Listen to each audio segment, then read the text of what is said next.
The coach was so nearly empty that the little boy had a seat all to himself, and his mother sat across the aisle on the seat next to the little boy's sister, a baby with a piece of toast in one hand and a rattle in the other.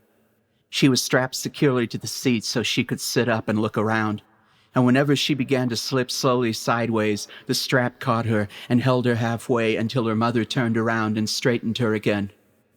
The little boy was looking out the window and eating a cookie, and the mother was reading quietly, answering the little boy's questions without looking up. "We're on a river," the little boy said. "This is a river, and we're on it." "Fine," his mother said. "We're on a bridge over a river," the little boy said to himself. The few other people in the coach were sitting at the other end of the car. If any of them had occasion to come down the aisle, the little boy would look around and say, "Hi!" And the stranger would usually say hi back, and sometimes ask the little boy if he were enjoying the train ride, or even tell him he was a fine, big fellow. These comments annoyed the little boy, and he would turn irritably back to the window. "There's a cow," he would say, or sighing. "How far do we have to go?" "Not much longer now," his mother said each time.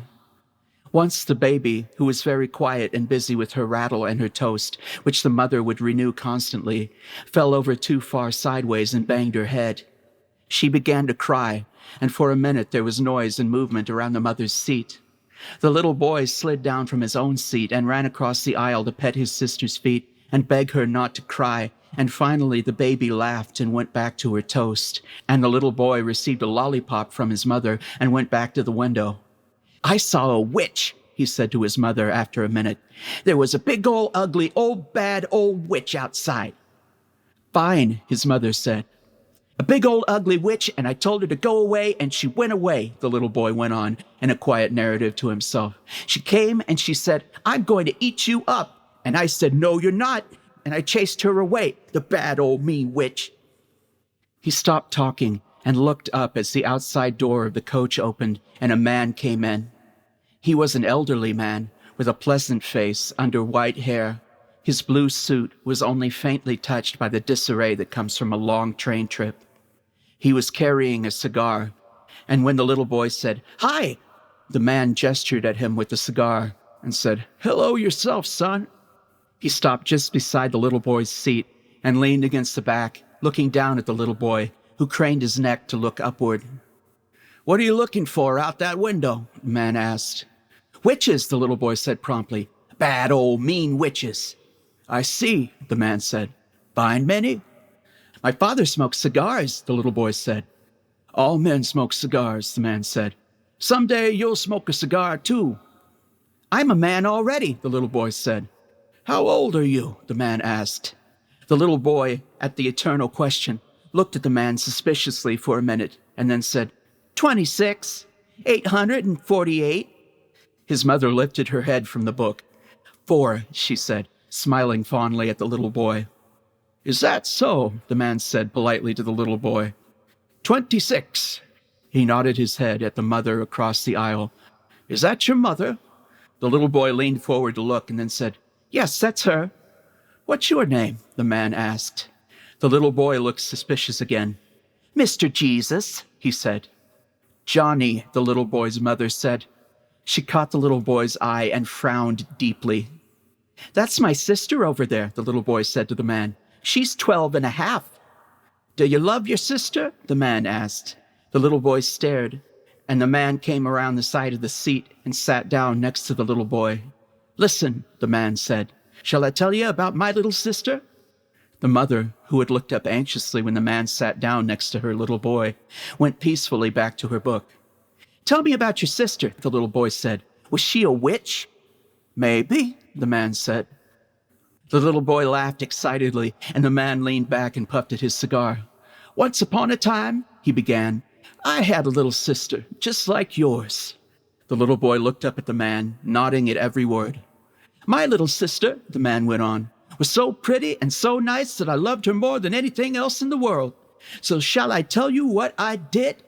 The little boy nodded more vehemently, and the mother lifted her eyes from her book and smiled, listening. "I bought her a rocking horse and a doll and 1,000,000 lollipops," the man said. "And then I took her and I put my hands around her neck and I pinched her until she was dead. The little boy gasped, and the mother turned around, her smile fading. She opened her mouth and then closed it again as the man went on. And then I took and I cut her head off, and I took her head. Did you cut her all in pieces? The little boy asked breathlessly. I cut off her head and her hands and her feet and her hair and her nose, the man said. And I hit her with the stick and I killed her. Wait a minute, the mother said, but the baby fell over sideways just at that minute. And by the time the mother had set her up again, the man was going on. And I took her head and I pulled out all her hair and... Your little sister? The little boy prompted eagerly. My little sister, the man said firmly. And I put her head in a cage of the bear, and the bear ate it all up. Ate her head all up? The little boy asked. The mother put her book down and came across the aisle. She stood next to the man and said, Just what do you think you're doing? The man looked up courteously, and she said, Get out of here. Did I frighten you? The man said. He looked down at the little boy and nudged him with an elbow, and he and the little boy laughed. This man cut up his little sister, the little boy said to his mother. I can very easily call the conductor, the mother said to the man. The conductor will eat my mommy, the little boy said. We'll chop her head off, too. And little sister's head, too, the man said. He stood up, and the mother stood back to let him get out of the seat. Don't ever come back in this car, she said. My mommy will eat you, the little boy said to the man. The man laughed, and the little boy laughed, and then the man said, Excuse me, to the mother, and went past her out of the car. When the door had closed behind him, the little boy said, How much longer do we have to stay on this old train? Not much longer, the mother said. She stood looking at the little boy, wanting to say something, and finally she said, You sit still and be a good boy. You may have another lollipop. The little boy climbed down eagerly and followed his mother back to her seat. She took a lollipop from a bag in her pocketbook and gave it to him. What do you say? She asked. Thank you, the little boy said. Did that man really cut his little sister up in pieces? He was just teasing, the mother said, and added urgently, just teasing. Probably, the little boy said. With his lollipop, he went back to his own seat and settled himself to look out the window again. Probably he was a witch.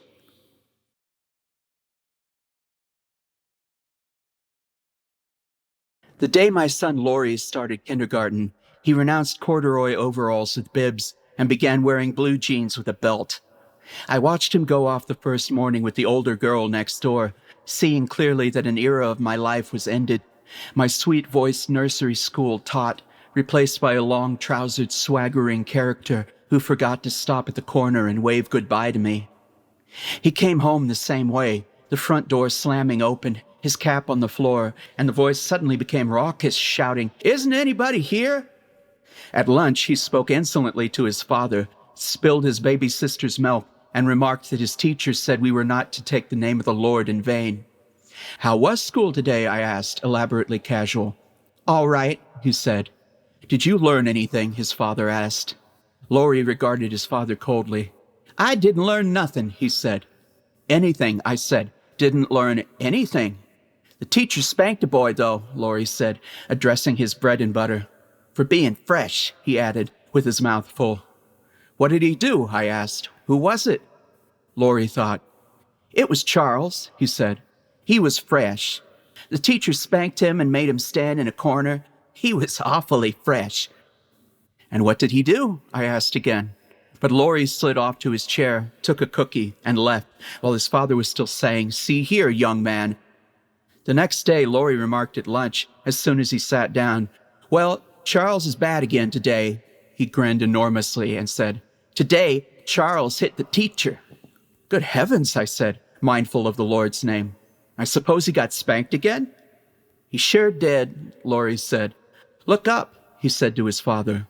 What? His father said, looking up. Look down, Laurie said. Look at my thumb. Gee, you're dumb. He began to laugh insanely. Why did Charles hit the teacher? I asked quickly. Because she tried to make him color with red crayons, Laurie said. Charles wanted to color with green crayons, so he hit the teacher, and she spanked him and said nobody play with Charles, but everybody did. The third day, it was Wednesday of the first week, Charles bounced a seesaw onto the head of a little girl and made her bleed. and the teacher made him stay inside all during recess. Thursday, Charles had to stand in a corner during story time because he kept pounding his feet on the floor. Friday, Charles was deprived of blackboard privileges because he threw chalk. On Saturday, I remarked to my husband, "Do you think kindergarten is too unsettling for Lori? All this toughness and bad grammar and this Charles boy sounds like such a bad influence." "It'll be all right," my husband said reassuringly. "Bound to be people like Charles in the world. Might as well meet them now as later." On Monday, Lori came home full of news. "Charles," he shouted as he came up the hill. I was waiting anxiously on the front steps. "Charles!" Lori yelled all the way up the hill. "Charles is bad again." "Come right in," I said as soon as he came close enough. "Lunch is waiting." "You know what Charles did?" he demanded, following me through the door. "Charles yelled so in school, they sent a boy in from the first grade to tell the teacher that she had to make Charles keep quiet. And so Charles had to stay after school, and so all the children stayed to watch him." "What did he do?" I asked. "He just sat there," Lori said, climbing into his chair at the table. "Hi, Pop, you old dust mop." "Charles had to stay after school today," I told my husband.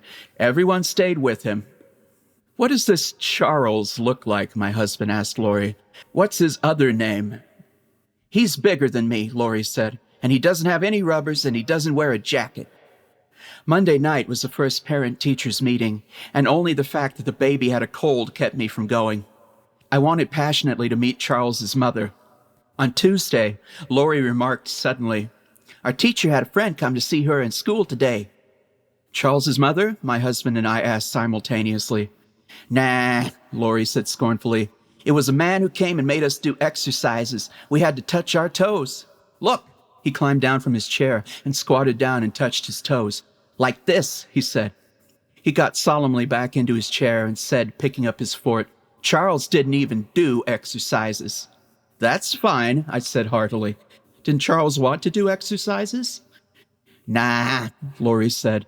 "Charles is so fresh to the teacher's friend, he wasn't let do exercises." "Fresh again," I said. "He kicked the teacher's friend," Lori said. "The teacher's friend told Charles to touch his toes just like I did, and Charles kicked him." "What are they going to do about Charles, do you suppose?" Lori's father asked him. Lori shrugged elaborately. "Throw him out of school, I guess," he said.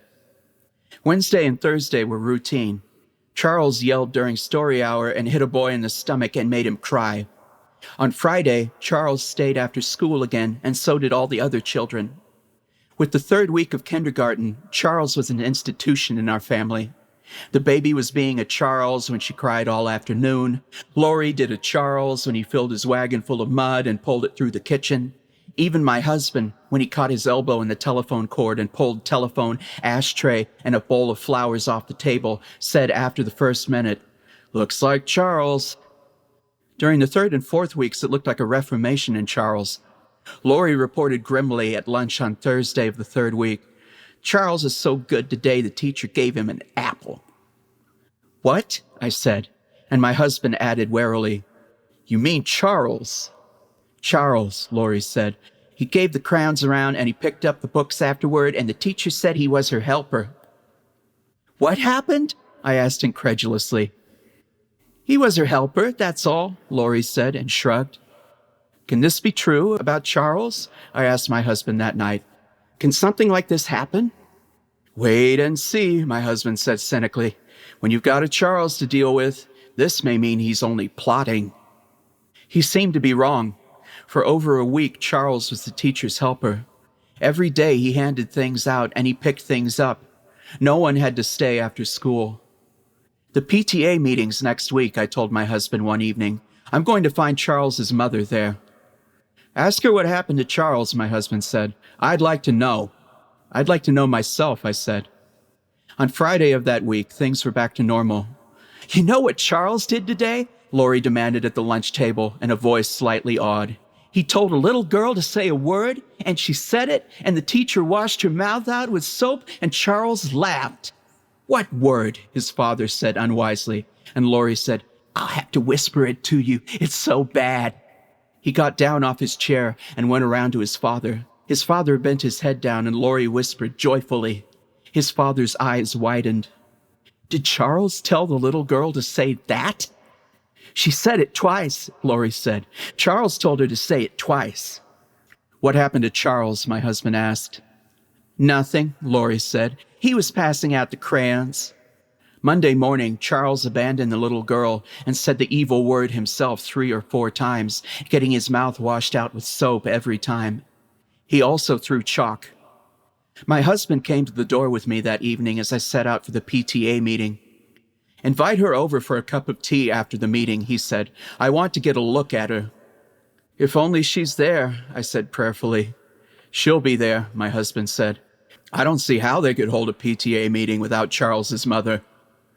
At the meeting, I sat restlessly, scanning each comfortable matronly face, trying to determine which one hid the secret of Charles. None of them looked to me haggard enough. No one stood up in the meeting and apologized for the way her son had been acting. No one mentioned Charles. After the meeting, I identified and sought out Laurie's kindergarten teacher. She had a plate with a cup of tea and a piece of chocolate cake. I had a plate with a cup of tea and a piece of marshmallow cake. We maneuvered up to one another cautiously and smiled. I've been so anxious to meet you, I said. I'm Laurie's mother. We're all so interested in Laurie, she said. Well, he certainly likes kindergarten, I said. He talks about it all the time. We had a little trouble adjusting the first week or so, she said primly. But now he's a fine little helper. With occasional lapses, of course. Laurie usually adjusts very quickly, I said. I suppose this time it's Charles's influence. Charles? Yes, I said, laughing. You must have your hands full in that kindergarten with Charles. Charles? She said. We don't have any Charles in the kindergarten.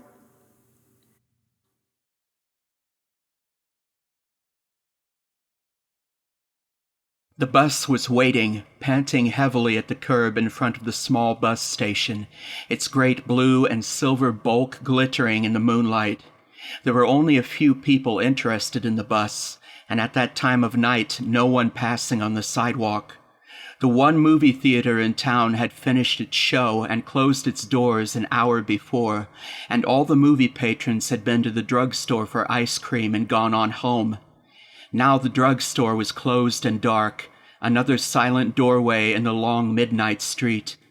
The only town lights were the street lights, the lights in the all-night lunch stand across the street, and the one remaining counter lamp in the bus station, where the girl sat in the ticket office with her hat and coat on, only waiting for the New York bus to leave before she went home to bed. Standing on the sidewalk next to the open door of the bus, Clara Spencer held her husband's arm nervously. I feel so funny, she said. Are you all right? He asked. Do you think I ought to go with you? No, of course not, she said. I'll be all right. It was hard for her to talk because of her swollen jaw. She kept a handkerchief pressed to her face and held hard to her husband. Everything will be fine, he said heartily. By tomorrow noon, it'll all be gone. Tell the dentist if there's anything wrong, I can come right down. I feel so funny, she said, lightheaded and sort of dizzy. That's because of the dope, he said, all that codeine and the whiskey and nothing to eat all day. She giggled nervously. I couldn't comb my hair. My hand shook so. I'm glad it's dark. Try to sleep in the bus, he said. Did you take a sleeping pill? Yes, she said. They were waiting for the bus driver to finish his cup of coffee in the lunch stand. They could see him through the glass window, sitting at the counter, taking his time. I feel so funny, she said. You know, Clara. He made his voice rather weighty, as though if he spoke more seriously his words would carry more conviction and be therefore more comforting. You know, I'm glad you're going down to New York to have Zimmerman take care of this. I'd never forgive myself if it turned out to be something serious and I let you go to this butcher up here. It's just a toothache, Clara said uneasily. Nothing very serious about a toothache. You can't tell, he said. It might be abscessed or something. I'm sure he'll have to pull it. Don't even talk like that, she said, and shivered. Well, it looks pretty bad, he said soberly as before. Your face so swollen and all. Don't you worry. I'm not worrying, she said. I just feel as if I were all tooth, nothing else. The bus driver got up from the stool and walked over to pay his check. Clara moved toward the bus, and her husband said, Take your time. You've got plenty of time. I just feel funny, Clara said. Listen, her husband said, that tooth's been bothering you off and on for years. It's about time something was done. You had a toothache on our honeymoon, he finished accusingly. Did I? Clara said. You know, she went on and laughed, I was in such a hurry I didn't dress properly. I have on old stockings and I just dumped everything into my good pocketbook. Are you sure you have enough money? He said. Almost $25, Clara said. I'll be home tomorrow. Wire if you need more, he said. The bus driver appeared in the doorway of the lunchroom. Listen, Clara said suddenly. Are you sure you'll be all right? Mrs. Lang will be over in the morning in time to make breakfast, and Johnny doesn't need to go to school if things are too mixed up. I know, he said. Mrs. Lang, she said, checking on her fingers. I called Mrs. Lang. I left the grocery order on the kitchen table. You can have the cold tongue for lunch, and in case I don't get back, Mrs. Lang will give you dinner. The cleaner ought to come about 4 o'clock. I won't be back, so give him your brown suit, and it doesn't matter if you forget, but be sure to empty the pockets. Wire if you need more money, he said, or call. I'll stay home tomorrow so you can call it home. Mrs. Lang will take care of the baby, she said. Or you can wire, he said. The bus driver came across the street and stood by the entrance to the bus. Goodbye, Clara said to her husband. You'll feel all right tomorrow, her husband said. It's only a toothache. I'm fine, Clara said. Don't you worry. She got on the bus and then stopped, with the bus driver waiting behind her. Milkman, she said to her husband, leave a note telling him we want eggs. I will, her husband said. Goodbye. Goodbye, Clara said. She moved on into the bus, and behind her the driver swung into his seat. The bus was nearly empty. She went far back and sat down at the window outside which her husband waited. Goodbye, she said to him through the glass. Take care of yourself. Goodbye, he said, waving violently. The bus stirred, groaned, and pulled itself forward. Clara turned her head to wave goodbye once more, and then lay back against the heavy, soft seat. Good Lord, she thought, what a thing to do. Outside, the familiar street slipped past, strange and dark and seen, unexpectedly, from the unique station of a person leaving town, going away on a bus. It isn't as though it's the first time I've ever been to New York, Clara thought indignantly. It's the whiskey and the codeine and the sleeping pill and the toothache. She checked hastily to see if her codeine tablets were in her pocketbook. They had been standing, along with the aspirin and a glass of water, on the dining room sideboard. But somewhere in the lunatic flight from her home, she must have picked them up, because they were in her pocketbook now, along with the $20-odd and her compact and comb and lipstick. She could tell from the feel of the lipstick that she had brought the old, nearly finished one, not the new one that was a darker shade and had cost $2.50. There was a run in her stocking, and a hole in the toe that she never noticed at home, wearing her old comfortable shoes, but which was now suddenly and disagreeably apparent inside her best walking shoes. Well, she thought, I can buy new stockings in New York tomorrow after the tooth is fixed, after everything's all right. She put her tongue cautiously on the tooth and was rewarded with a split-second crash of pain. The bus stopped at a red light, and the driver got out of his seat and came back toward her. Forgot to get your ticket before, he said. I guess I was a little rushed at the last minute, she said. She found the ticket in her coat pocket and gave it to him. When do we get to New York? She asked. 5:15, he said. Plenty of time for breakfast. One-way ticket? "I'm coming back by train," she said, without seeing why she had to tell him, except that it was late at night, and people isolated together in some strange prison like a bus had to be more friendly and communicative than at other times. "Me? I'm coming back by bus," he said, and they both laughed, she painfully because of her swollen face. When he went back to his seat far away at the front of the bus, she lay back peacefully against the seat. She could feel the sleeping pill pulling at her. The throb of the toothache was distant now, and mingled with the movement of the bus, a steady beat like her heartbeat, which she could hear louder and louder going on through the night. She put her head back and her feet up, discreetly covered with her skirt, and fell asleep without saying goodbye to the town. She opened her eyes once, and they were moving almost silently through the darkness. Her tooth was pulsing steadily, and she turned her cheek against the cool back of the seat in weary resignation. There was a thin line of lights along the ceiling of the bus, and no other light. Far ahead of her in the bus, she could see the other people sitting. The driver, so far away as to be only a tiny figure at the end of a telescope, was straight at the wheel, seemingly awake. She fell back into her fantastic sleep. She woke up later because the bus had stopped. The end of that silent motion through the darkness so positive a shock that it woke her stunned, and it was a minute before the ache began again. People were moving along the aisle of the bus, and the driver, turning around, said, 15 minutes. She got up and followed everyone else out, all but her eyes still asleep, her feet moving without awareness. They were stopped beside an all-night restaurant, lonely and lighted on the vacant road. Inside, it was warm and busy and full of people. She saw a seat at the end of the counter and sat down, not aware that she had fallen asleep again when someone sat down next to her and touched her arm.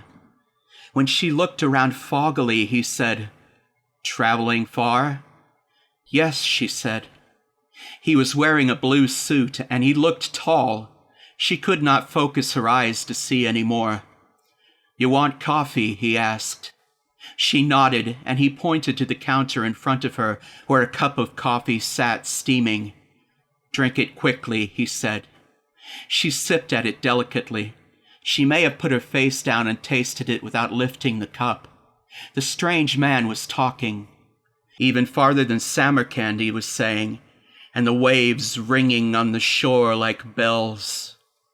"Okay, folks," the bus driver said, and she gulped quickly at the coffee, drank enough to get her back into the bus. When she sat down in her seat again, the strange man sat down beside her. It was so dark in the bus that the lights from the restaurant were unbearably glaring, and she closed her eyes.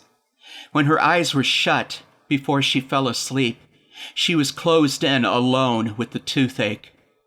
"The flutes play all night," the strange man said, "and the stars are as big as the moon, and the moon is as big as a lake."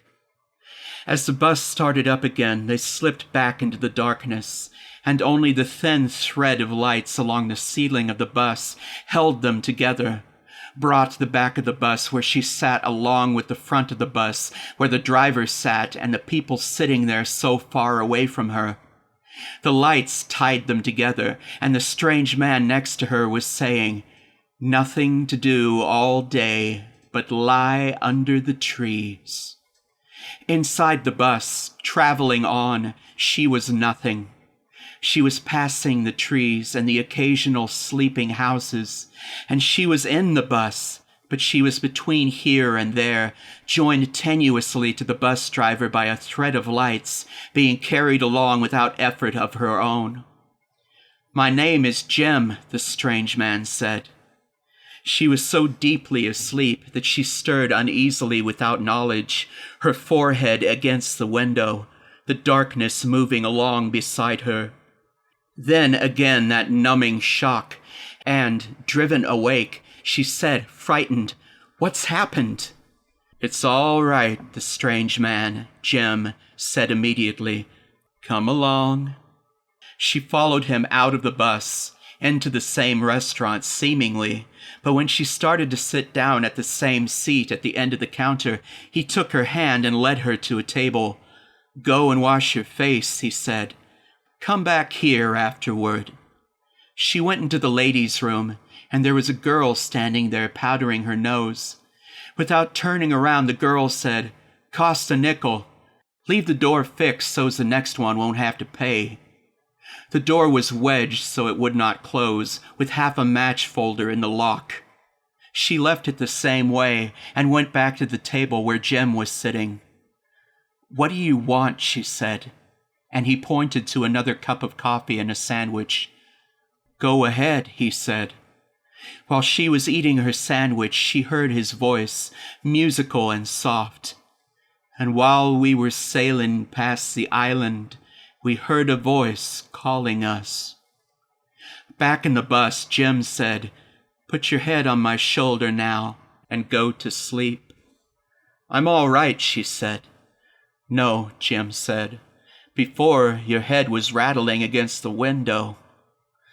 Once more she slept, and once more the bus stopped, and she woke frightened, and Jim brought her again to a restaurant and more coffee.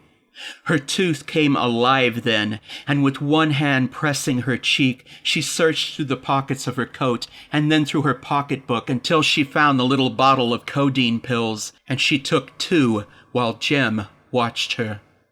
She was finishing her coffee when she heard the sound of the bus motor, and she started up suddenly, hurrying, and with Jim holding her arm, she fled back into the dark shelter of her seat. The bus was moving forward when she realized that she had left her bottle of codeine pills sitting on the table in the restaurant, and now she was at the mercy of her tooth. For a minute, she stared back at the lights of the restaurant through the bus window, and then she put her head on Jim's shoulder, and he was saying as she fell asleep, "The sand is so white, it looks like snow, but it's hot. Even at night, it's hot under your feet." Then they stopped for the last time, and Jim brought her out of the bus, and they stood for a minute in New York together. A woman passing them in the station said to the man following her with suitcases, "We're just on time. It's 5:15. "I'm going to the dentist," she said to Jim. "I know," he said. "I'll watch out for you." He went away, although she did not see him go. She thought to watch for his blue suit going through the door, but there was nothing.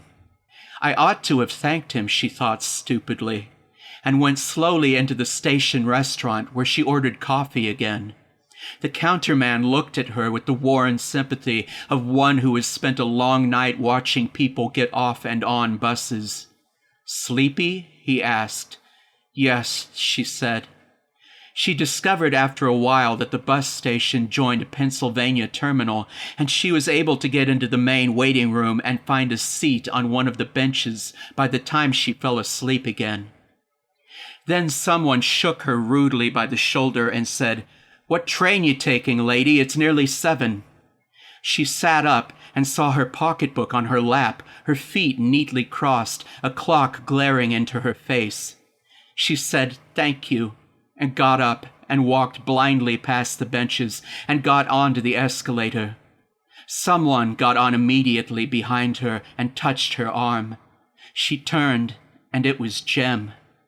"The grass is so green and so soft," he said, smiling, "and the water of the river is so cool." She stared at him tiredly. When the escalator reached the top, she stepped off and started to walk to the street she saw ahead. Jem came along beside her, and his voice went on. "The sky is bluer than anything you've ever seen, and the songs." She stepped quickly away from him and thought that people were looking at her as they passed. She stood on the corner waiting for the light to change, and Jem came swiftly up to her and then away. "Look," he said as he passed, and he held out a handful of pearls. Across the street there was a restaurant just opening. She went in and sat down at a table, and a waitress was standing beside her, frowning. You was asleep, the waitress said accusingly. I'm very sorry, she said. It was morning. Poached eggs and coffee, please. It was 7:45 when she left the restaurant, and she thought, if I take a bus and go straight downtown now, I can sit in the drugstore across from the street from the dentist's office and have more coffee until about 8:30, and then go into the dentist's when it opens, and he can take me first. The buses were beginning to fill up. She got into the first bus that came along, and she could not find a seat. She wanted to go to 23rd Street and got a seat just as they were passing 26th Street. When she woke, she was so far downtown that it took her nearly half an hour to find a bus and get back to 23rd.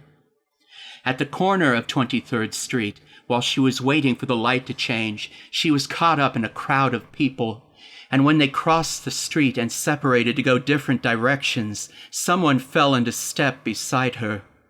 For a minute she walked on without looking up, staring resentfully at the sidewalk, her tooth burning her. And then she looked up, but there was no blue suit among the people pressing by on either side. When she turned into the office building where her dentist was, it was still very early morning. The doorman in the office building was freshly shaven and his hair was combed. He held the door open briskly, as at 5 o'clock he would be sluggish, his hair faintly out of place. She went in through the door with a feeling of achievement.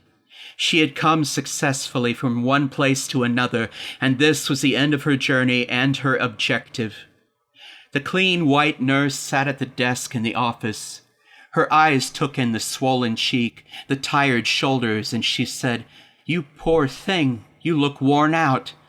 "I have a toothache." The nurse half smiled as though she were still waiting for the day when someone would come in and say, "My feet hurt." She stood up into the professional sunlight.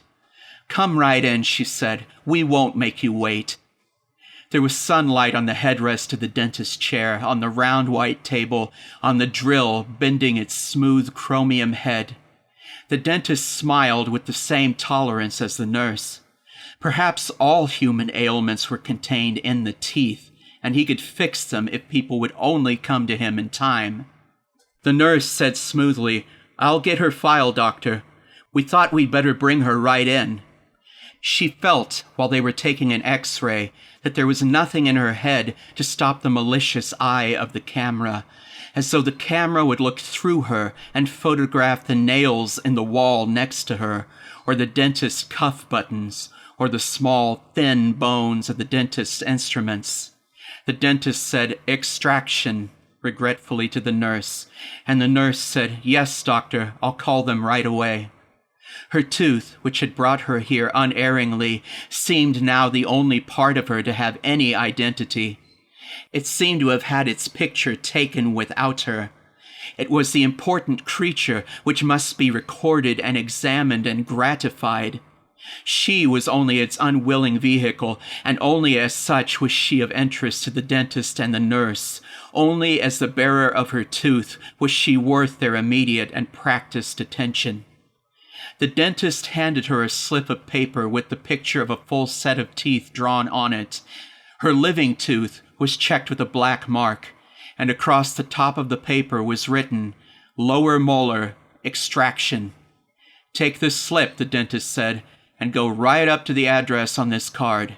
It's a surgeon dentist. They'll take care of you there." "What will they do?" she said. Not the question she wanted to ask, not, "What about me?" or "How far down do the roots go?" "They'll take that tooth out," the dentist said testily, turning away. "Should have been done years ago." "I've stayed too long," she thought. "He's tired of my tooth." She got up out of the dentist's chair and said, "Thank you. Goodbye."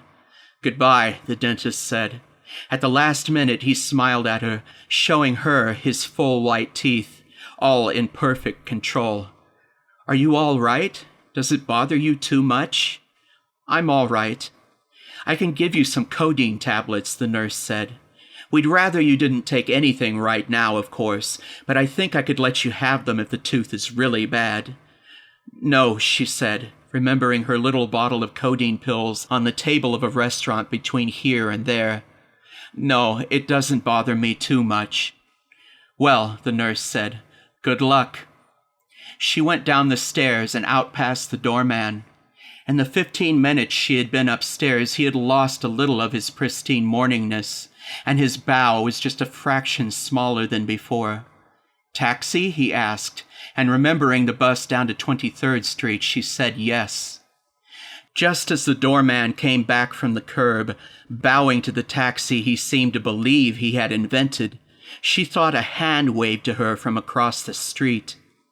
She read the address on the card the dentist had given her and repeated it carefully to the taxi driver. With the card and a little slip of paper with lower molar written on it and her tooth identified so clearly, she sat without moving, her hands still around the paper, her eyes almost closed. She thought she must have been asleep again when the taxi stopped suddenly, and the driver, reaching around to open the door, said, "Here we are, lady." He looked at her curiously.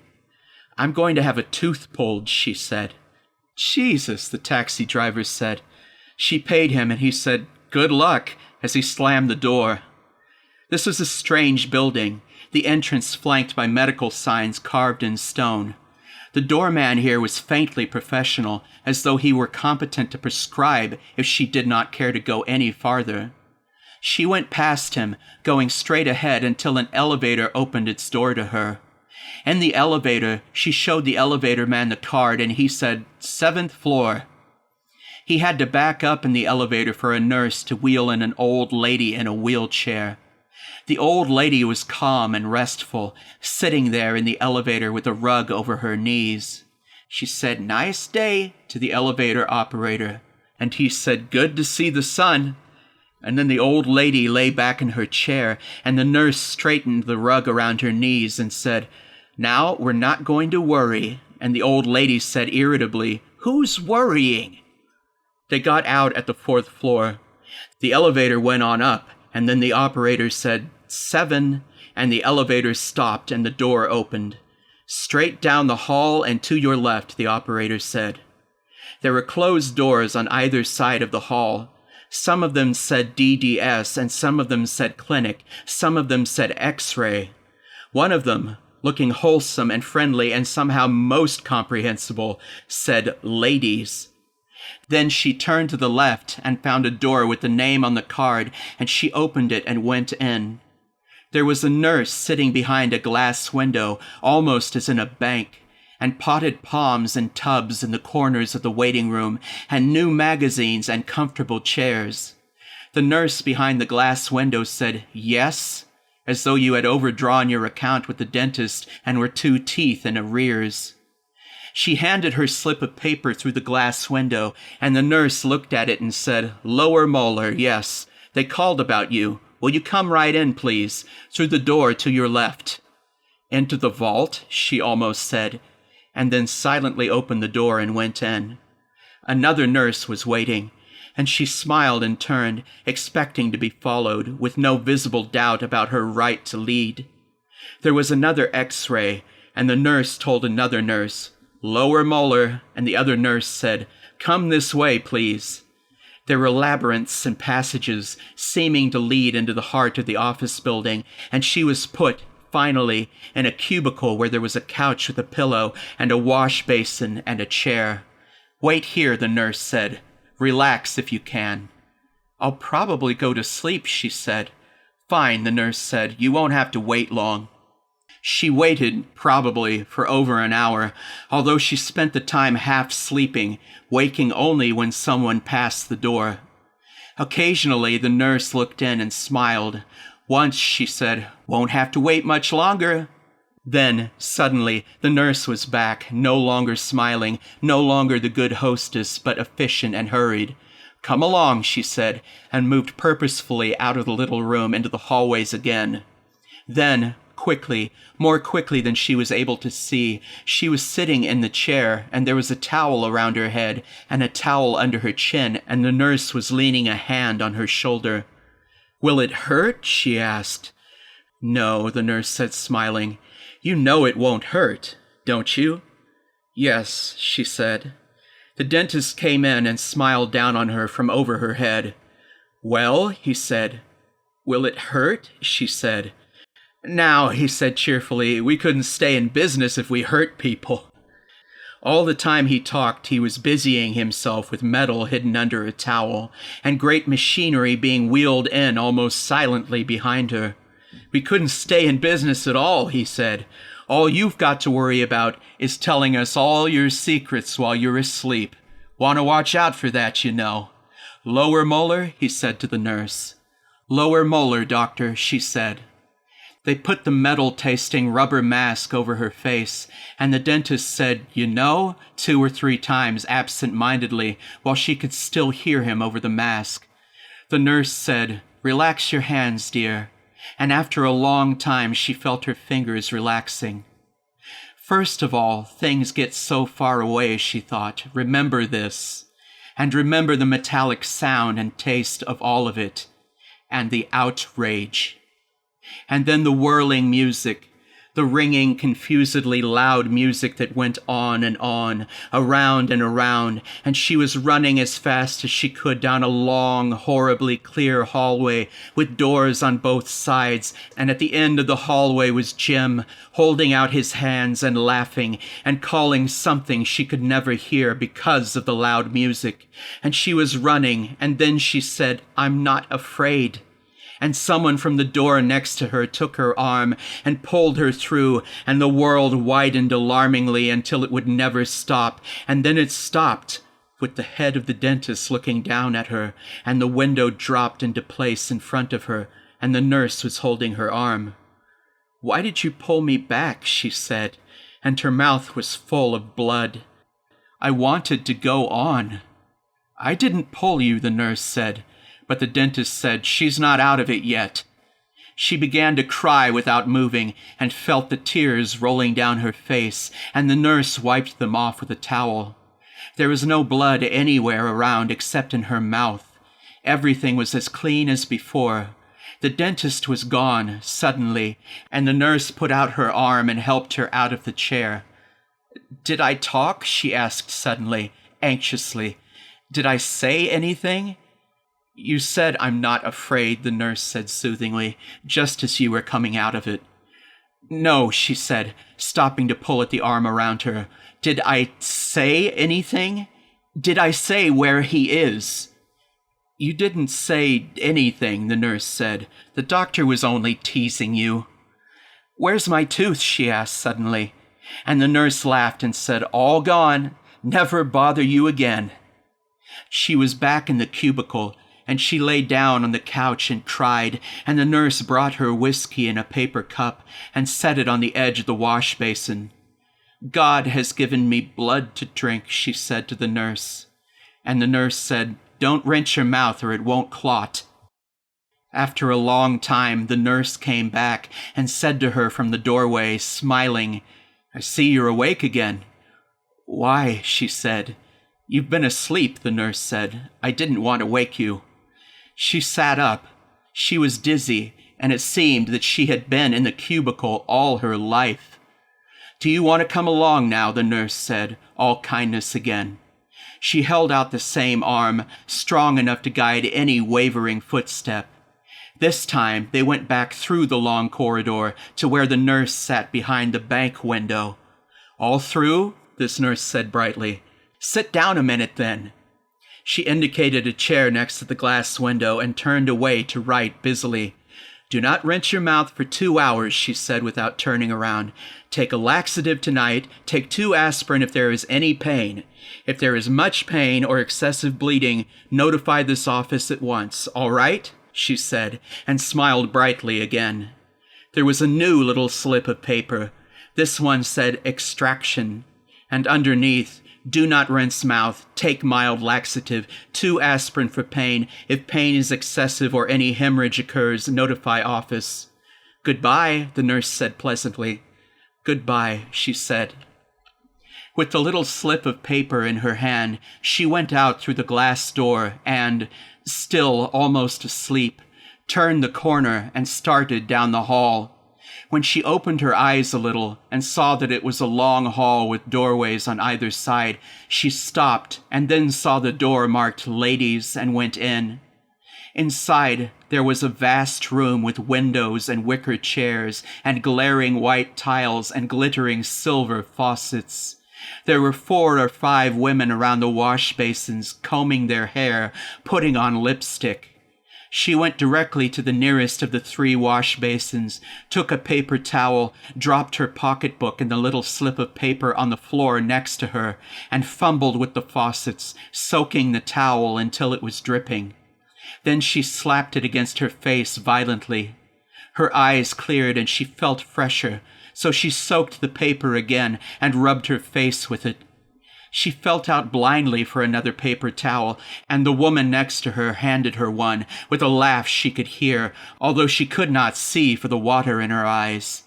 She heard one of the women say, "Where are we going for lunch?" and another one say, "Just downstairs, probably. Old fool says I gotta be back in a half an hour." Then she realized that at the wash basin, she was in the way of the women in a hurry, so she dried her face quickly. It was when she stepped a little aside to let someone else get to the basin and stood up and glanced into the mirror that she realized with a slight stinging shock that she had no idea which face was hers. She looked into the mirror as though into a group of strangers, all staring at her or around her. No one was familiar in the group. No one smiled at her or looked at her with recognition. You'd think my own face would know me, she thought, with a queer numbness in her throat. There was a creamy, chinless face with bright blonde hair, and a sharp-looking face under a red-veiled hat, and a colorless, anxious face with brown hair pulled straight back, and a square, rosy face under a square haircut, and 2 or 3 more faces pushing close to the mirror, moving, regarding themselves. Perhaps it's not a mirror, she thought. Perhaps it's a window, and I'm looking straight through at women washing on the other side. But there were women combing their hair and consulting the mirror. The group was on her side, and she thought, "I hope I'm not the blonde," and lifted her hand and put it on her cheek. She was the pale, anxious one with the hair pulled back, and when she realized it, she was indignant and moved hurriedly back through the crowd of women, thinking, "It isn't fair. Why don't I have any color in my face? There were some pretty faces there. Why didn't I take one of those?" "I didn't have time," she told herself sullenly. "They didn't give me time to think. I could have had one of the nice faces. Even the blonde would be better." She backed up and sat down in one of the wicker chairs. "It's mean," she was thinking. She put her hand up and felt her hair. It was loosened after her sleep, but that was definitely the way she wore it, pulled straight back all around and fastened at the back of her neck with a wide, tight beret. Like a schoolgirl, she thought, only, remembering the pale face in the mirror, only I'm older than that. She unfastened the beret with difficulty and brought it around where she could look at it. Her hair fell softly around her face. It was warm and reached to her shoulders. The beret was silver. Engraved on it was the name Clara. "Clara," she said aloud. "Clara?" 2 of the women leaving the room smiled back at her over their shoulders. Almost all the women were leaving now, correctly combed and lipsticked, hurrying out, talking together. In the space of a second, like birds leaving a tree, they were all gone, and she sat alone in the room. She dropped the beret into the ash stand next to her. The ash stand was deep and metal, and the beret made a satisfactory cling falling down. Her hair down on her shoulders, she opened her pocketbook and began to take things out, setting them on her lap as she did so. Handkerchief, plain, white, uninitialed. Compact, square, and brown tortoiseshell plastic with a powder compartment and a rouge compartment. The rouge compartment had obviously never been used, although the powder cake was half gone. "That's why I'm so pale," she thought, and set the compact down. Lipstick, a rose shade, almost finished. A comb, an opened packet of cigarettes, and a package of matches, a change purse, and a wallet. The change purse was red imitation leather with a zipper across the top. She opened it and dumped the money out into her hand. Nickels, dimes, pennies, a quarter. 97 cents. Can't go far on that, she thought, and opened the brown leather wallet. There was money in it, but she looked first for papers and found nothing. The only thing in the wallet was money. She counted it. There was $19. I can go on a little farther on that, she thought. There was nothing else in the pocketbook. No keys. Shouldn't I have keys? She wondered. No papers, no address book, no identification. The pocketbook itself was imitation leather, light gray, and she looked down and discovered that she was wearing a dark gray flannel suit and a salmon pink blouse with a ruffle around the neck. Her shoes were black and stout with moderate heels, and they had laces, one of which was untied. She was wearing beige stockings, and there was a ragged tear in the right knee and a great ragged run going down her leg and ending in a hole in the toe which she could feel inside her shoe. She was wearing a pin on the lapel of her suit, which, when she turned it around to look at it, was a blue plastic letter C. She took the pin off and dropped it into the ash stand, and it made a sort of clatter at the bottom with a metallic clang when it landed on the beret. Her hands were small, with stubby fingers and no nail polish. She wore a thin gold wedding ring on her left hand and no other jewelry. Sitting alone in the ladies' room in the wicker chair, she thought, the least I can do is get rid of these stockings. Since no one was around, she took off her shoes and stripped away the stockings with a feeling of relief when her toe was released from the hole. Hide them, she thought. The paper towel wastebasket. When she stood up, she got a better sight of herself in the mirror. It was worse than she had thought. The gray suit bagged in the seat. Her legs were bony, and her shoulders sagged. I look 50, she thought. And then, consulting the face, but I can't be more than 30. Her hair hung down untidily around the pale face, and with sudden anger she fumbled in the pocketbook and found the lipstick. She drew an emphatic rosy mouth on the pale face, realizing as she did so that she was not very expert at it, and with the red mouth the face looking at her seemed somehow better to her. So she opened the compact and put on pink cheeks with the rouge. The cheeks were uneven and patent, and the red mouth glaring, but at least the face was no longer pale and anxious. She put the stockings into the wastebasket and went bare-legged out into the hall again, and purposefully to the elevator. The elevator operator said down when he saw her, and she stepped in, and the elevator carried her silently downstairs. She went back past the grave professional doorman and out into the street where people were passing, and she stood in front of the building and waited. After a few minutes, Jim came out of a crowd of people passing and came over to her and took her hand. Somewhere between here and there was her bottle of codeine pills. Upstairs on the floor of the ladies' room, she had left a little slip of paper headed extraction. 7 floors below, oblivious of the people who stepped sharply along the sidewalk, not noticing their occasional curious glances, her hand in Jim's and her hair down on her shoulders, she ran, barefoot, through hot sand.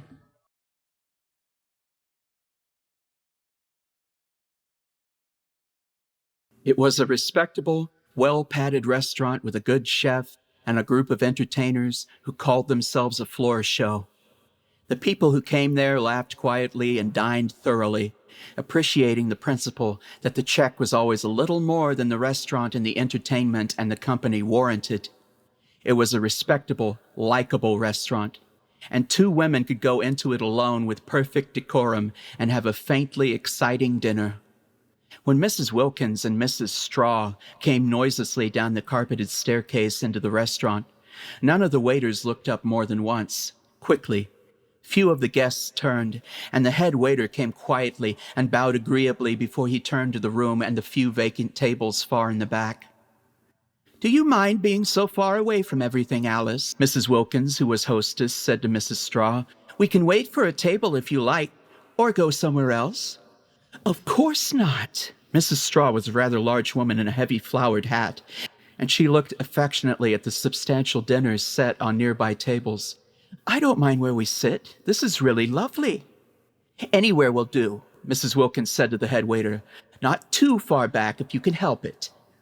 The head waiter listened carefully and nodded, stepping delicately off between the tables to one very far back, near the doorway where the entertainers came in and out, near the table where the lady who owned the restaurant was sitting drinking beer, near the kitchen doors. "Nothing nearer," Mrs. Wilkins said, frowning at the head waiter. The head waiter shrugged, gesturing at the other vacant tables. One was behind a post, another was set for a large party, a third was somehow behind the small orchestra. "This will do beautifully, Jen," Mrs. Straw said. "Well, sit right down." Mrs. Wilkins hesitated still, but Mrs. Straw pulled out the chair on one side of the table and sat down with a sigh, setting her gloves and pocketbook on the extra chair beside her and reaching to unfasten the collar of her coat. "I can't say I like this," Mrs. Wilkins said, sliding into the chair opposite. "I'm not sure we can see anything." "Of course we can," Mrs. Straw said. "We can see all that's going on, and of course we'll be able to hear everything. Would you like to sit here instead?" she finished reluctantly. "Of course not, Alice," Mrs. Wilkins said. She accepted the menu the waiter was offering her and set it down on the table, scanning it rapidly.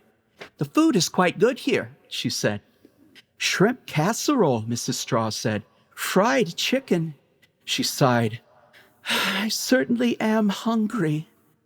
Mrs. Wilkins ordered quickly with no debate, and then helped Mrs. Straw choose. When the waiter had gone, Mrs. Straw leaned back comfortably and turned in her chair to see all of the restaurant. "This is a lovely place," she said. "The people seem to be very nice," Mrs. Wilkins said. "The woman who owns it is sitting over there in back of you. I always thought she looked very clean and decent." "She probably makes sure the glasses are washed," Mrs. Straw said. She turned back to the table and picked up her pocketbook, diving deep into it after a pack of cigarettes and a box of wooden safety matches, which she set on the table. "I like to see a place that serves food kept nice and clean," she said. "They make a lot of money from this place," Mrs. Wilkins said. "Tom and I used to come here years ago before they enlarged it. It was very nice then, but it attracts a better class of people now." Mrs. Straw regarded the crab meat cocktail now in front of her with deep satisfaction. "Yes, indeed," she said. Mrs. Wilkins picked up her fork indifferently, watching Mrs. Straw. "I had a letter from Walter yesterday," she said. "What did he have to say?" Mrs. Straw asked. "He seems fine," Mrs. Wilkins said. "Seems like there's a lot he doesn't tell us." "Walter's such a good boy," Mrs. Straw said. "You worry too much." The orchestra began to play suddenly and violently, and the lights darkened to a spotlight on the stage. "Oh, I hate to eat in the dark," Mrs. Wilkins said. "We'll get plenty of light back here from those doors," Mrs. Straw said. She put down her fork and turned to watch the orchestra. "They've made Walter a proctor," Mrs. Wilkins said. "He'll be the first in his class," Mrs. Straw said. "Look at the dress on that girl." Mrs. Wilkins turned covertly, looking at the girl Mrs. Straw had indicated with her head. The girl had come out of the doorway that led to the entertainers' rooms. She was tall and very dark, with heavy black hair and thick eyebrows, and the dress was electric green satin, cut very low, with a flaming orange flower on one shoulder.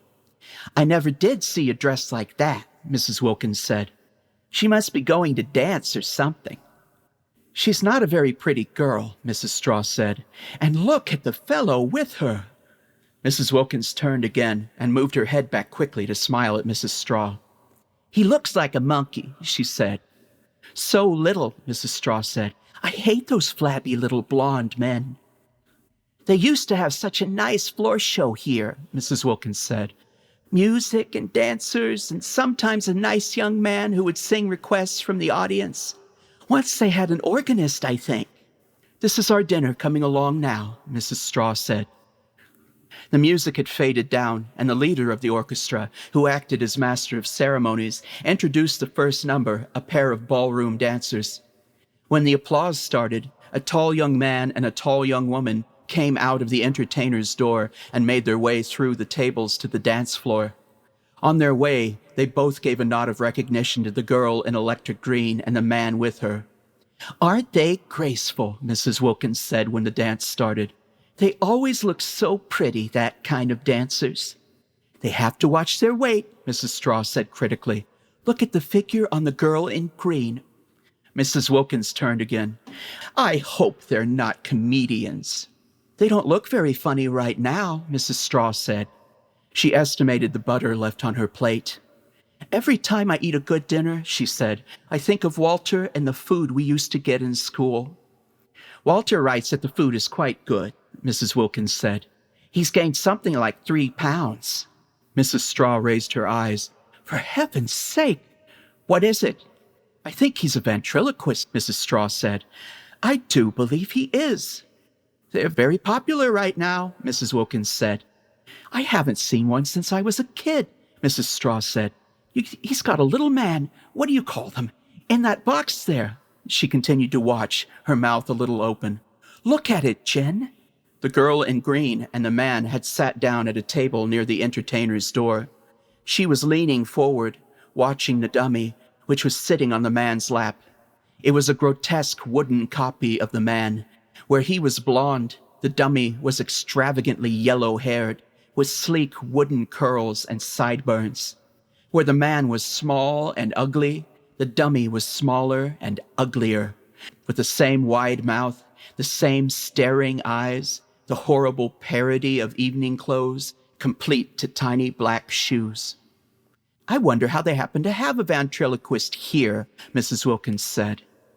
The girl in green was leaning across the table to the dummy, straightening his tie, fastening one shoe, smoothing the shoulders of his coat. As she leaned back again, the man spoke to her, and she shrugged indifferently. "I can't take my eyes off that green dress," Mrs. Straw said. She started as the waiter came softly up to her with the menu, waiting uneasily for their dessert orders, his eye on the stage where the orchestra was finishing a between-acts number. By the time Mrs. Straw had decided on apple pie with chocolate ice cream, the master of ceremonies was introducing the ventriloquist. "And Marmaduke, a chip off the old block." "I hope it's not very long," Mrs. Wilkins said. "We can't hear from here anyway." The ventriloquist and the dummy were sitting in the spotlight, both grinning widely, talking fast. The man's weak blonde face was close to the dummy's staring grin, their black shoulders against one another. Their conversation was rapid. The audience was laughing affectionately, knowing most of the jokes before the dummy finished speaking, silent with interest for a minute, and then laughing again before the words were out. "I think he's terrible," Mrs. Wilkins said to Mrs. Straw during one roar of laughter. "They're always so coarse." "Look at our friend in the green dress," Mrs. Straw said.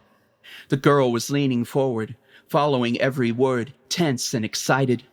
For a minute, the heavy sullenness of her face had vanished. She was laughing with everyone else, her eyes lit. "She thinks it's funny," Mrs. Straw said. Mrs. Wilkins drew her shoulders closer together and shivered. She attacked her dish of ice cream.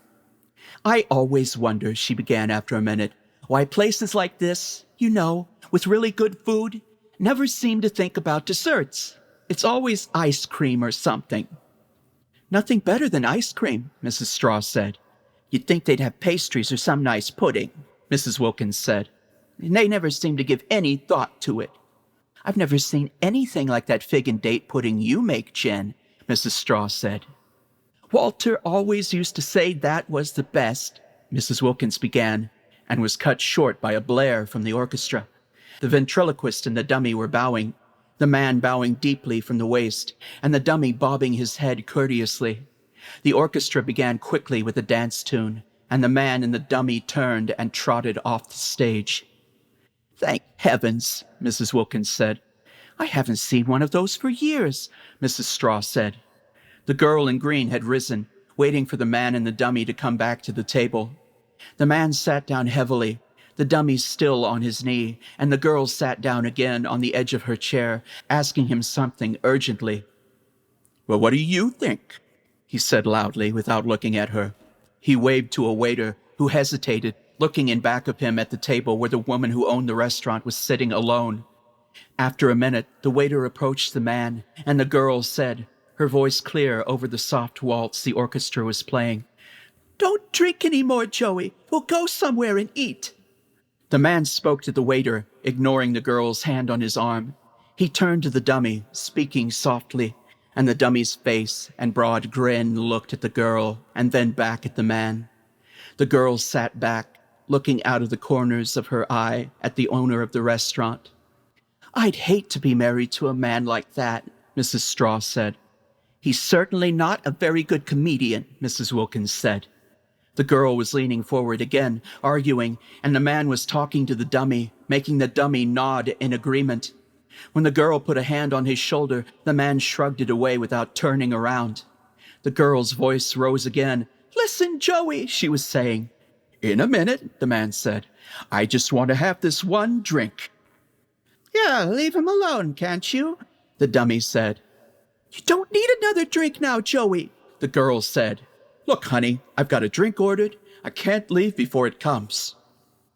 "Why don't you make that old deadhead shut up?" the dummy said to the man. "Always making a fuss when she sees someone having a good time. Why don't you tell her to shut up?" "You shouldn't talk like that," the man said to the dummy. "It's not nice." "I can talk if I want to," the dummy said. "She can't make me stop." "Joey," the girl said, "I want to talk to you. Listen, let's go somewhere and talk." "Shut up for a minute," the dummy said to the girl. "For God's sake, will you shut up for a minute?" People at nearby tables were beginning to turn, interested in the dummy's loud voice, and laughing already, hearing him talk. "Please be quiet," the girl said. "Yeah, don't make such a fuss," the man said to the dummy. "I'm just going to have this one drink. She doesn't mind." "He's not going to bring you any drink," the girl said impatiently. "They told him not to. They wouldn't give you a drink here the way you're acting." "I'm acting fine," the man said. "I'm the one making the fuss," the dummy said. "It's time someone told you, sweetheart, you're going to get into trouble acting like a wet blanket all the time. A man won't stand for it forever." "Be quiet," the girl said, looking around her anxiously. "Everyone can hear you." "Let them hear me," the dummy said. He turned his grinning head around at his audience and raised his voice. "Just because a man wants to have a good time, she has to freeze up like an ice bag." "Now, Marmaduke," the man said to the dummy, "you better talk nicer to your old mother." "Why, I wouldn't tell that old bag the right time," the dummy said. "She doesn't like it here. Let her get back on the streets." Mrs. Wilkins' mouth opened and shut again. She put her napkin down on the table and stood up. While Mrs. Straw watched blankly, she walked over to the other table and slapped the dummy sharply across the face. By the time she had turned and come back to her own table, Mrs. Straw had her coat on and was standing. "We'll pay on the way out," Mrs. Wilkins said curtly. She picked up her coat, and the two of them walked with dignity to the door. For a moment, the man and girl sat looking at the dummy slumped over sideways, its head awry. Then the girl reached over and straightened the wooden head.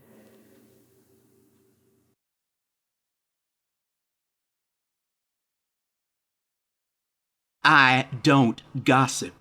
If there is anything in this world I loathe, it is gossip.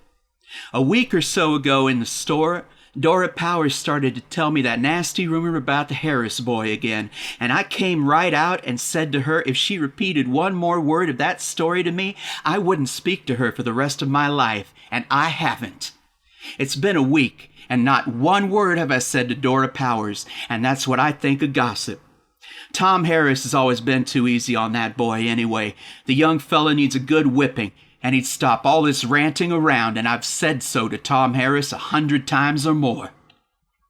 If I didn't get so mad when I think about that house next door, I'd almost have to laugh seeing people in town standing in the store and on corners and dropping their voices to talk about fairies and leprechauns when every living one of them knows there isn't any such thing and never has been, and them just racking their brains to find new tales to tell.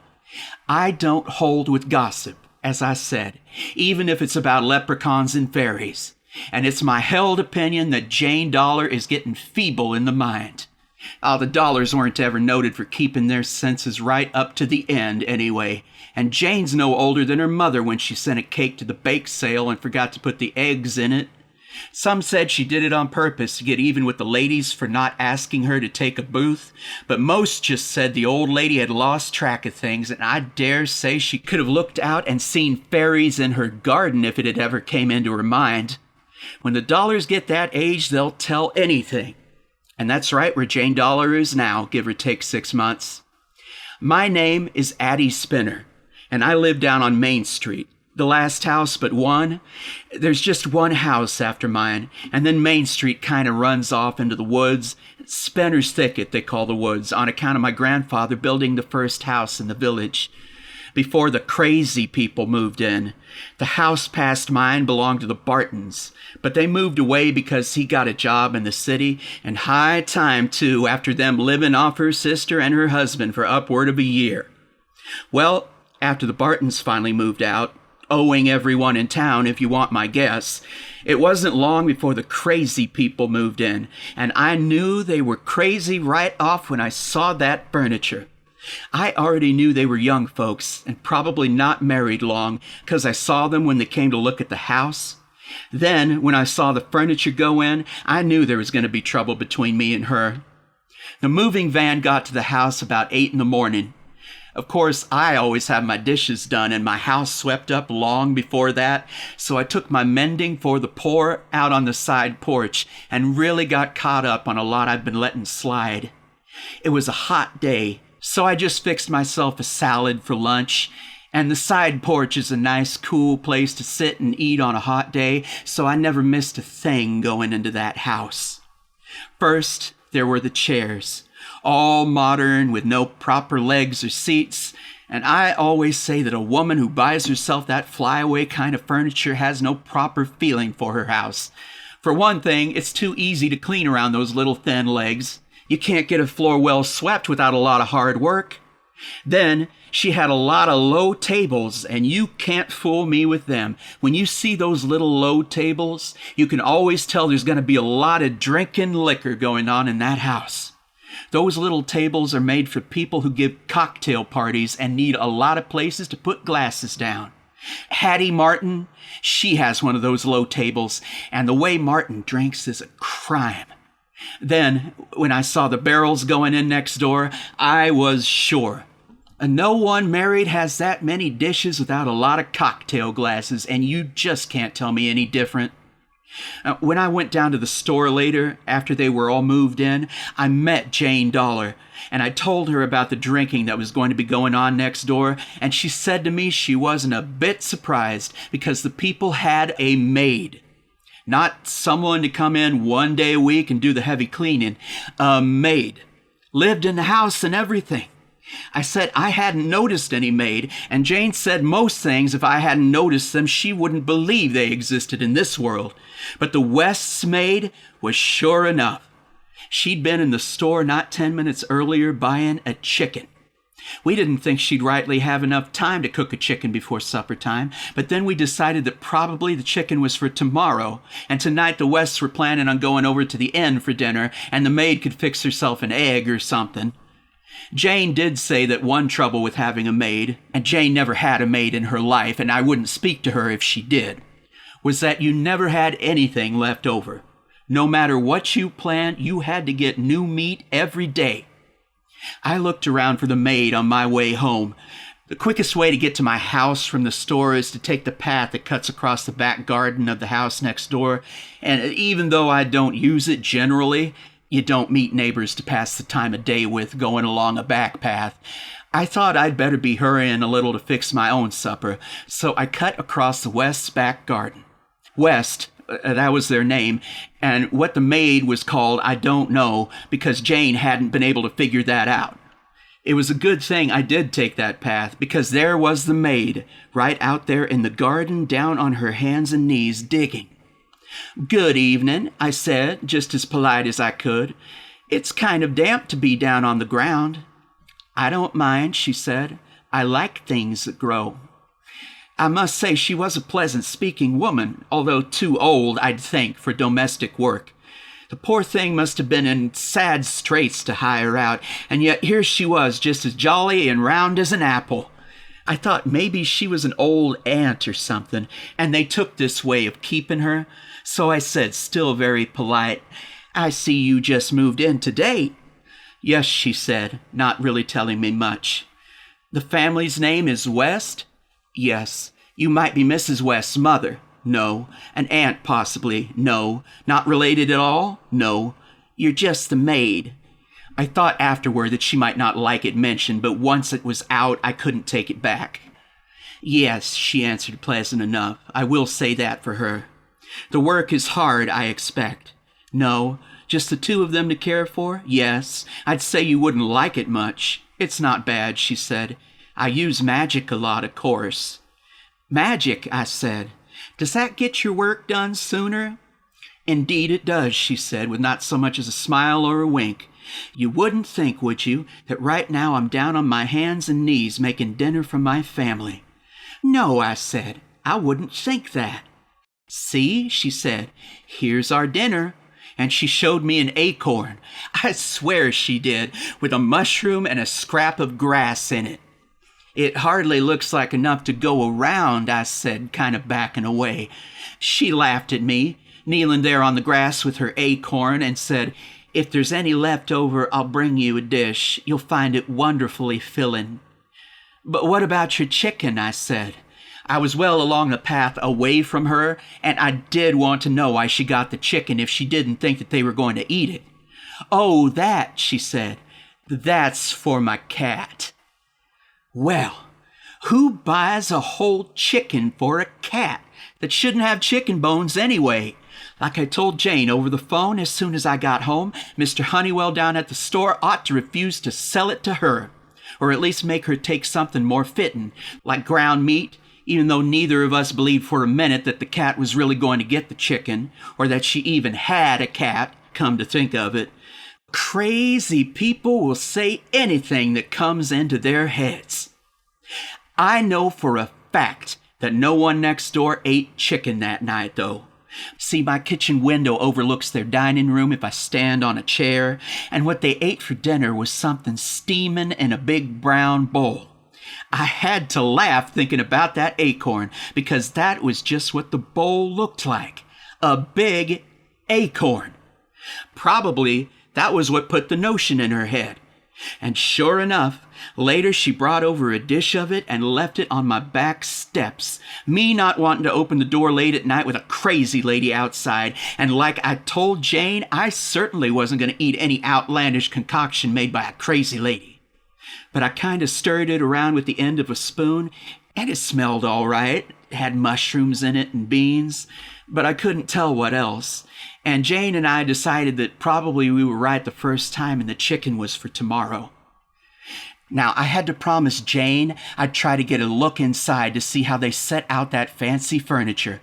So next morning, I brought back their bowl and marched right up to the front door.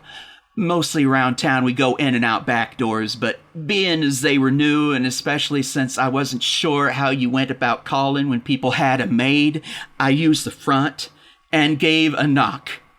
I had gotten up so early to make a batch of donuts, so I'd have something to put in the bowl when I took it back. So I knew that the people next door were up and about because I saw him leaving for work at 7:30. He must have worked in the city to have got off so early. Jane thinks he's in an office because she saw him going toward the depot, and he wasn't running. People who work in offices don't have to get in on the dot, Jane said, although how she would know, I couldn't tell you.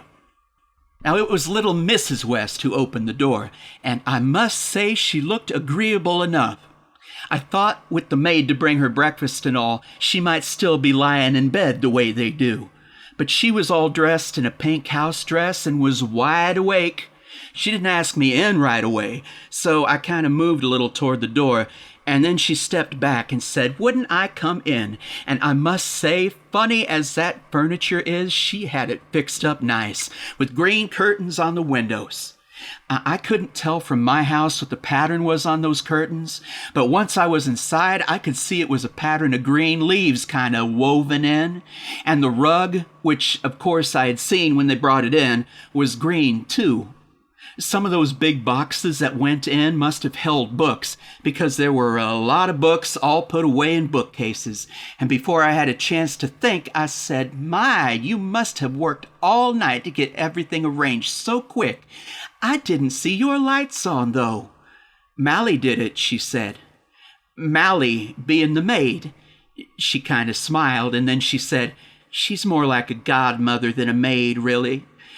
I do hate to seem curious, so I just said, "Mally must keep herself pretty busy.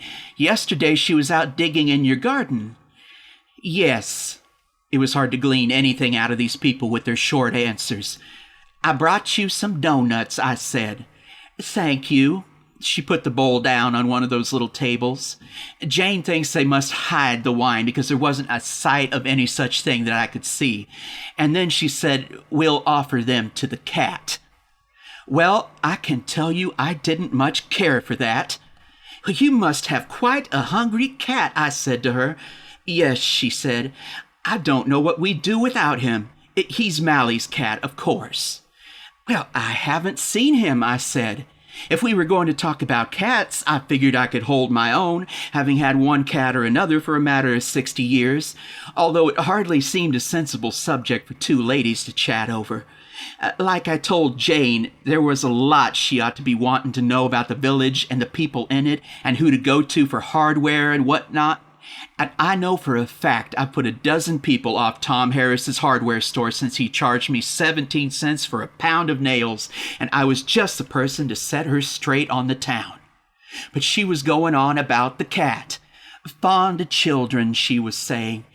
"I expect he's company for Mally," I said. "Well, he helps her too, you know," she said. And then I began to think maybe she was crazy too. "And how does the cat help Mally?" "With her magic." "I see," I said, and I started to say goodbye fast, figuring to get home to the telephone, because people around the village certainly ought to be hearing about what was going on. But before I could get to the door, the maid came out of the kitchen and said good morning to me, real polite. And then the maid said to Mrs. West that she was putting together the curtains for the front bedroom, and would Mrs. West like to decide on the pattern. And while I just stood there with my jaw hanging, she held out a handful of cobwebs. And I never did see anyone before or since who was able to hold a cobweb pulled out neat, or anyone who would want to, for that matter. And she had a blue jay's feather and a curl of blue ribbon. And she asked me how I liked her curtains. Well, that did it for me, and I got out of there and ran all the way back to Jane's house, and of course, she never believed me. She walked me home just so that she could get a look at the outside of the house, and I will be everlastingly shaken if they hadn't gone and put up the curtains in that front bedroom, soft white net with a design of blue that Jane said looked like a blue jay's feather. Jane said that they were the prettiest curtains she ever saw, but they gave me the shivers every time I looked at them. It wasn't 2 days after that I began finding things, little things, and even some inside my own house. Once there was a basket of grapes on my back steps, and I swear those grapes were never grown around our village. For one thing, they shone like they were covered with silver dust and smelled like some foreign perfume. I threw them in the garbage, but I kept a little embroidered handkerchief I found on the table in my front hall, and I've still got it in my dresser drawer. Once I found a colored thimble on my fence post, and once my cat, Samantha, that I've had for 11 years and more, came in wearing a little green collar and spat at me when I took it off. One day, I found a leaf basket on my kitchen table filled with hazelnuts, and it made me downright shaken mad to think of someone's coming in and out of my house without so much as asking, and me never seeing them come or go. Things like that never happened before the crazy people moved into the house next door, and I was telling Mrs. Acton so down on the corner one morning when young Mrs. O'Neill came by and told us that when she was in the store with her baby, she met Mally the maid. See, the baby was crying because he had a time with his teething, and Mally gave him a little green candy to bite on. We thought Mrs. O'Neill was crazy herself to let her baby have candy that came from that family, and said so. And I told them about the drinking that went on, and the furniture getting arranged in the dark, and the digging in the garden, and Mrs. Acton said she certainly hoped they weren't going to think that just because they had a garden, they had any claim to be in the garden club. Mrs. Acton is president of the garden club. Jane says I ought to be president if things are done right, on account of having the oldest garden in town, but Mrs. Acton's husband is the doctor, and I don't know what people thought he might do to them when they were sick if Mrs. Acton didn't get to be president. Anyway, you'd think Mrs. Acton had some say about who got into the garden club and who didn't. But I had to admit that in this case, we'd all vote with her, even though Mrs. O'Neill did tell us the next day that she didn't think the people could be all that crazy because the baby's tooth came through that night with no more trouble. Do you know, all this time that maid came into the store every day, and every day she bought one chicken, nothing else. Jane took to dropping in the store when she saw the maid going along, and she says the maid never bought but one chicken a day. Once Jane got her nerve up and said to the maid that they must be fond of chicken, and the maid looked straight at her and told her right to her face that they were vegetarians. All but the cat, I suppose, Jane said, being pretty nervy when she gets her nerve up. Yes, the maid said, all but the cat. We finally decided that he must bring food home from the city, although why Mr. Honeywell's store wasn't good enough for them, I couldn't tell you. After the baby's tooth was better, Tom O'Neill took them over a batch of fresh-picked sweet corn, and they must have liked that, because they sent the baby a furry blue blanket that was so soft that young Mrs. O'Neill said the baby never needed another, winter or summer, and after being so sickly, that baby began to grow and got so healthy, you wouldn't know it was the same one. Even though the O'Neills never should have accepted presents from strangers, not knowing whether the wool might be clean or not. Then I found out they were dancing next door. Night after night after night, dancing. Sometimes I'd lie there awake until 10, 11 o'clock, listening to that heathen music and wishing I could get up the nerve to go over and give them a piece of my mind. It wasn't so much the noise keeping me from sleeping. I will say the music was soft and kind of like a lullaby, but people haven't got any right to live like that. Folks should go to bed at a sensible hour and get up at a sensible hour and spend their days doing good deeds and housework. A wife ought to cook dinner for her husband, and not out of cans from the city either. And she ought to run over next door sometimes with a home-baked cake to pass the time of day and keep up with the news. And most of all, a wife ought to go to the store herself, where she can meet her neighbors and not just send the maid. Every morning I'd go out and find fairy rings on the grass, and anyone around here will tell you that means an early winter, and here next door they hadn't even thought to get in coal. I watched every day for Adams and his truck because I knew for a fact that cellar was empty of coal. All I had to do was lean down a little when I was in my garden, and I could see right into the cellar, just as swept and clear as though they were planning to treat their guests in there. Jane thought they were the kind who went off on a trip somewhere in the winter, shirking responsibilities for facing the snow with their neighbors. The cellar was all you could see, though. They had those green curtains pulled so tight against the windows that even right up close there wasn't a chink to look through from outside, and them inside dancing away. I do wish I could have nerved myself to go right up to that front door and knock some night. Now, Mary Corn thought I ought to. You got a right, Addie, she told me one day in the store. You've got every right in the world to make them quiet down at night. You're the nearest neighbor they got, and it's the right thing to do. You tell them they're making a name for themselves around the village. Well, I couldn't nerve myself, and that's the gracious truth. Every now and then I'd see little Mrs. West walking in the garden, or Mally the maid coming out of the woods with the basket, gathering acorns, never a doubt of it. But I never so much as nodded my head at them. Down at the store, I had to tell Mary Corn that I couldn't do it. They're foreigners, that's why, I said. Foreigners of some kind. They don't rightly seem to understand what a person says. It's like they're always answering some other question you didn't ask. If they're foreigners, Dora Powers put in, being at the store to pick up some sugar to frost a cake, it stands to reason there's something wrong to bring them here. Well, I won't call on foreigners, Mary said. You can't treat them the same as you'd treat regular people, I said. I went inside the house, remember? Although not, as you might say, to pay a call. So then I had to tell them all over again about the furniture and the drinking, and it stands to reason that anyone who dances all night is going to be drinking too, and my good donuts from my grandmother's recipe going to the cat. And Dora, she thought they were up to no good in the village. Mary said she didn't know anyone who was going to call, not being sure they were proper.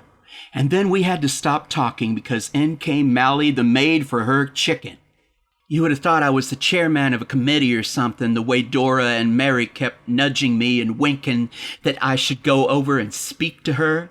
But I wasn't going to make a fool of myself twice, I can tell you. Finally, Dora saw there was no use pushing me, so she marched over and stood there until the maid turned around and said, "Good morning." Dora came right out and said, "There's a lot of people around this village, miss, would like to know a few things." "I imagine so," the maid said. "We'd like to know what you're doing in our village," Dora said. "We thought it would be a nice place to live," the maid said. You could see that Dora was caught up short on that, because who picks a place to live because it's nice? People live in our village because they were born here. They don't just come. I guess Dora knew we were all waiting for her because she took a big breath and asked, "And how long do you plan on staying?" "Oh," the maid said, "I don't think we'll stay very long after all." "Even if they don't stay," Mary said later, "they can do a lot of harm while they're here, setting a bad example for our young folk. Just for instance, I heard that the Harris boy got picked up again by the state police for driving without a license. Tom Harris is too gentle on that boy," I said.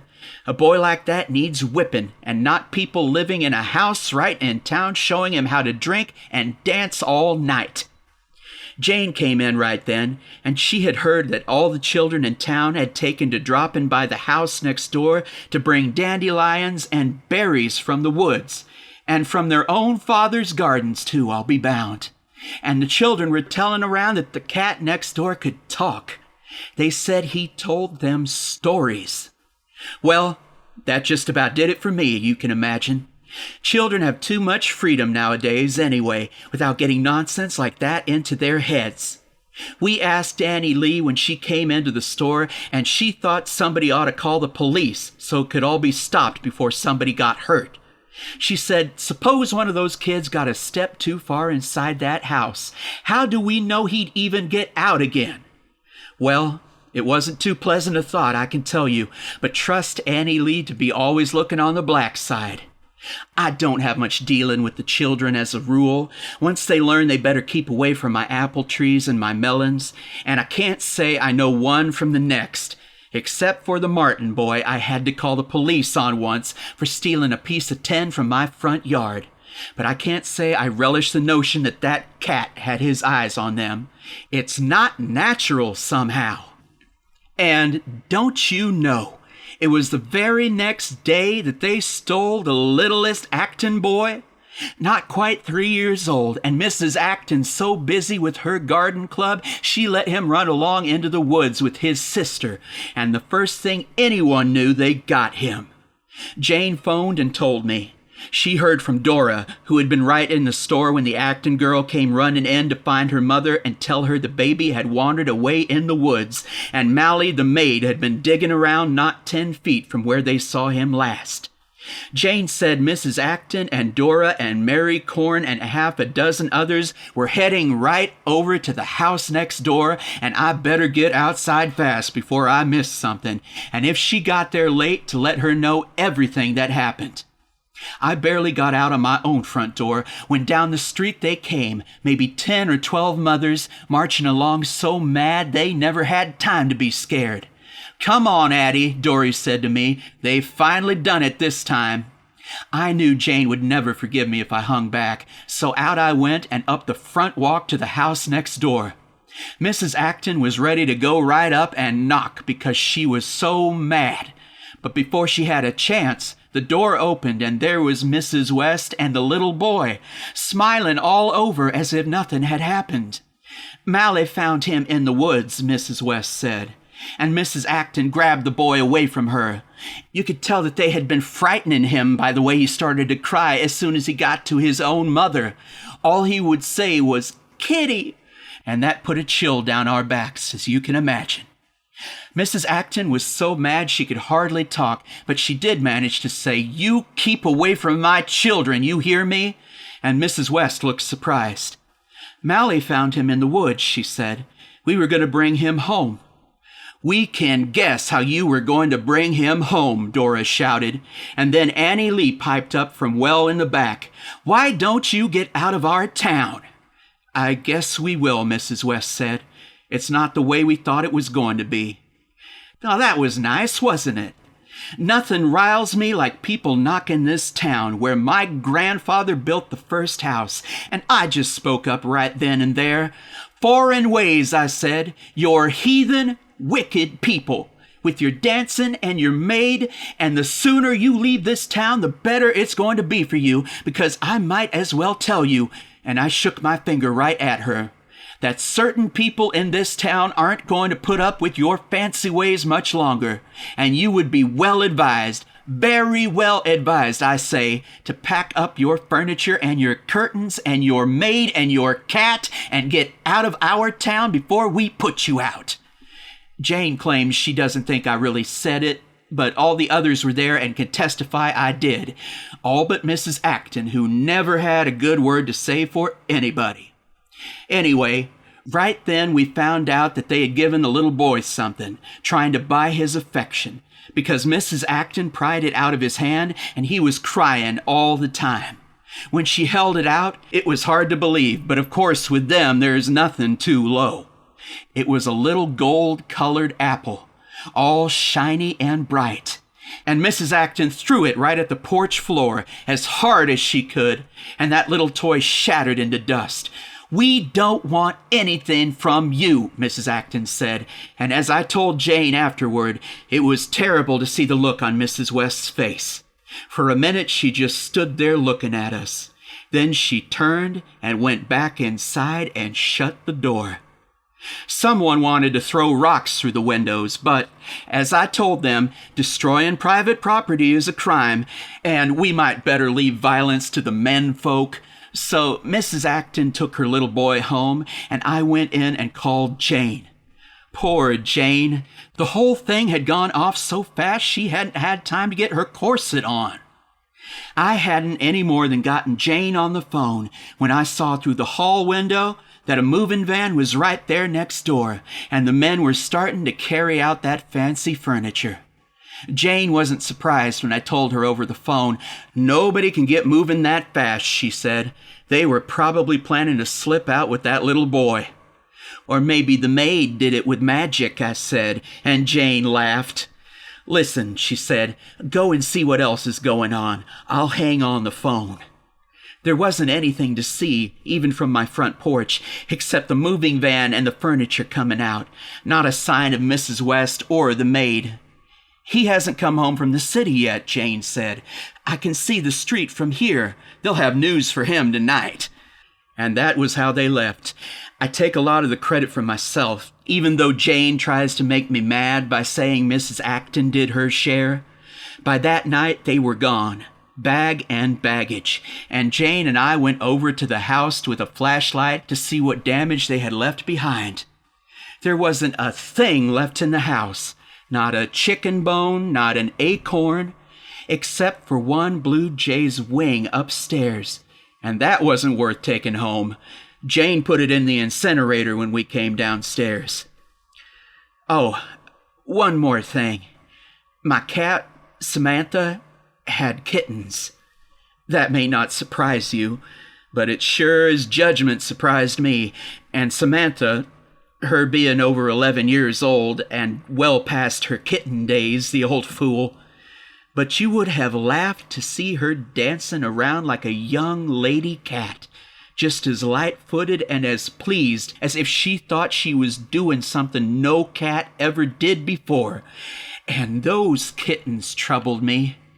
Folks don't dare come out and say anything to me about my kittens, of course, but they do keep on with that silly talk about fairies and leprechauns. And there's no denying that the kittens are bright yellow, with orange eyes, and much bigger than normal kittens have a right to be. Sometimes I see them all watching me when I go around the kitchen, and it gives me a cold finger down my back. Half the children in town are begging for those kittens. Fairy kittens, they're calling them. But there isn't a grown-up in town would take one. Jane says there's something downright uncanny about those kittens. But then, I may never speak to her again in all my life. Jane even gossips about cats, and gossip is one thing I simply cannot endure.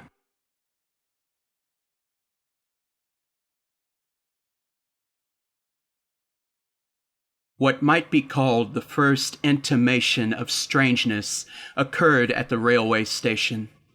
She had come with her children, Small John and her baby girl, to meet her husband when he returned from a business trip to Boston.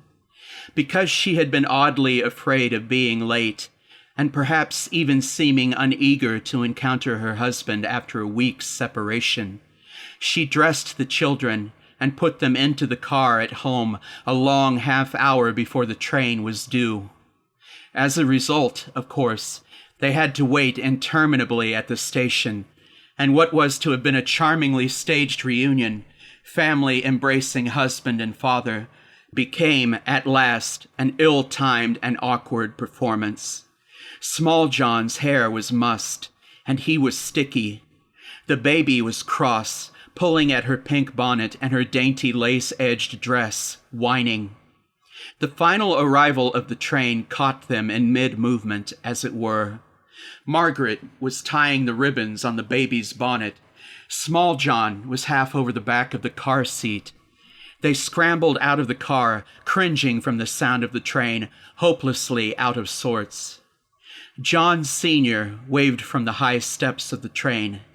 Unlike his wife and children, he looked utterly prepared for his return, as though he had taken some pains to secure a meeting at least painless, and had, in fact, stood just so, waving cordially from the steps of the train for perhaps as long as half an hour, ensuring that he should not be caught half-ready, his hand not lifted so far as to overemphasize the extent of his delight in seeing them again.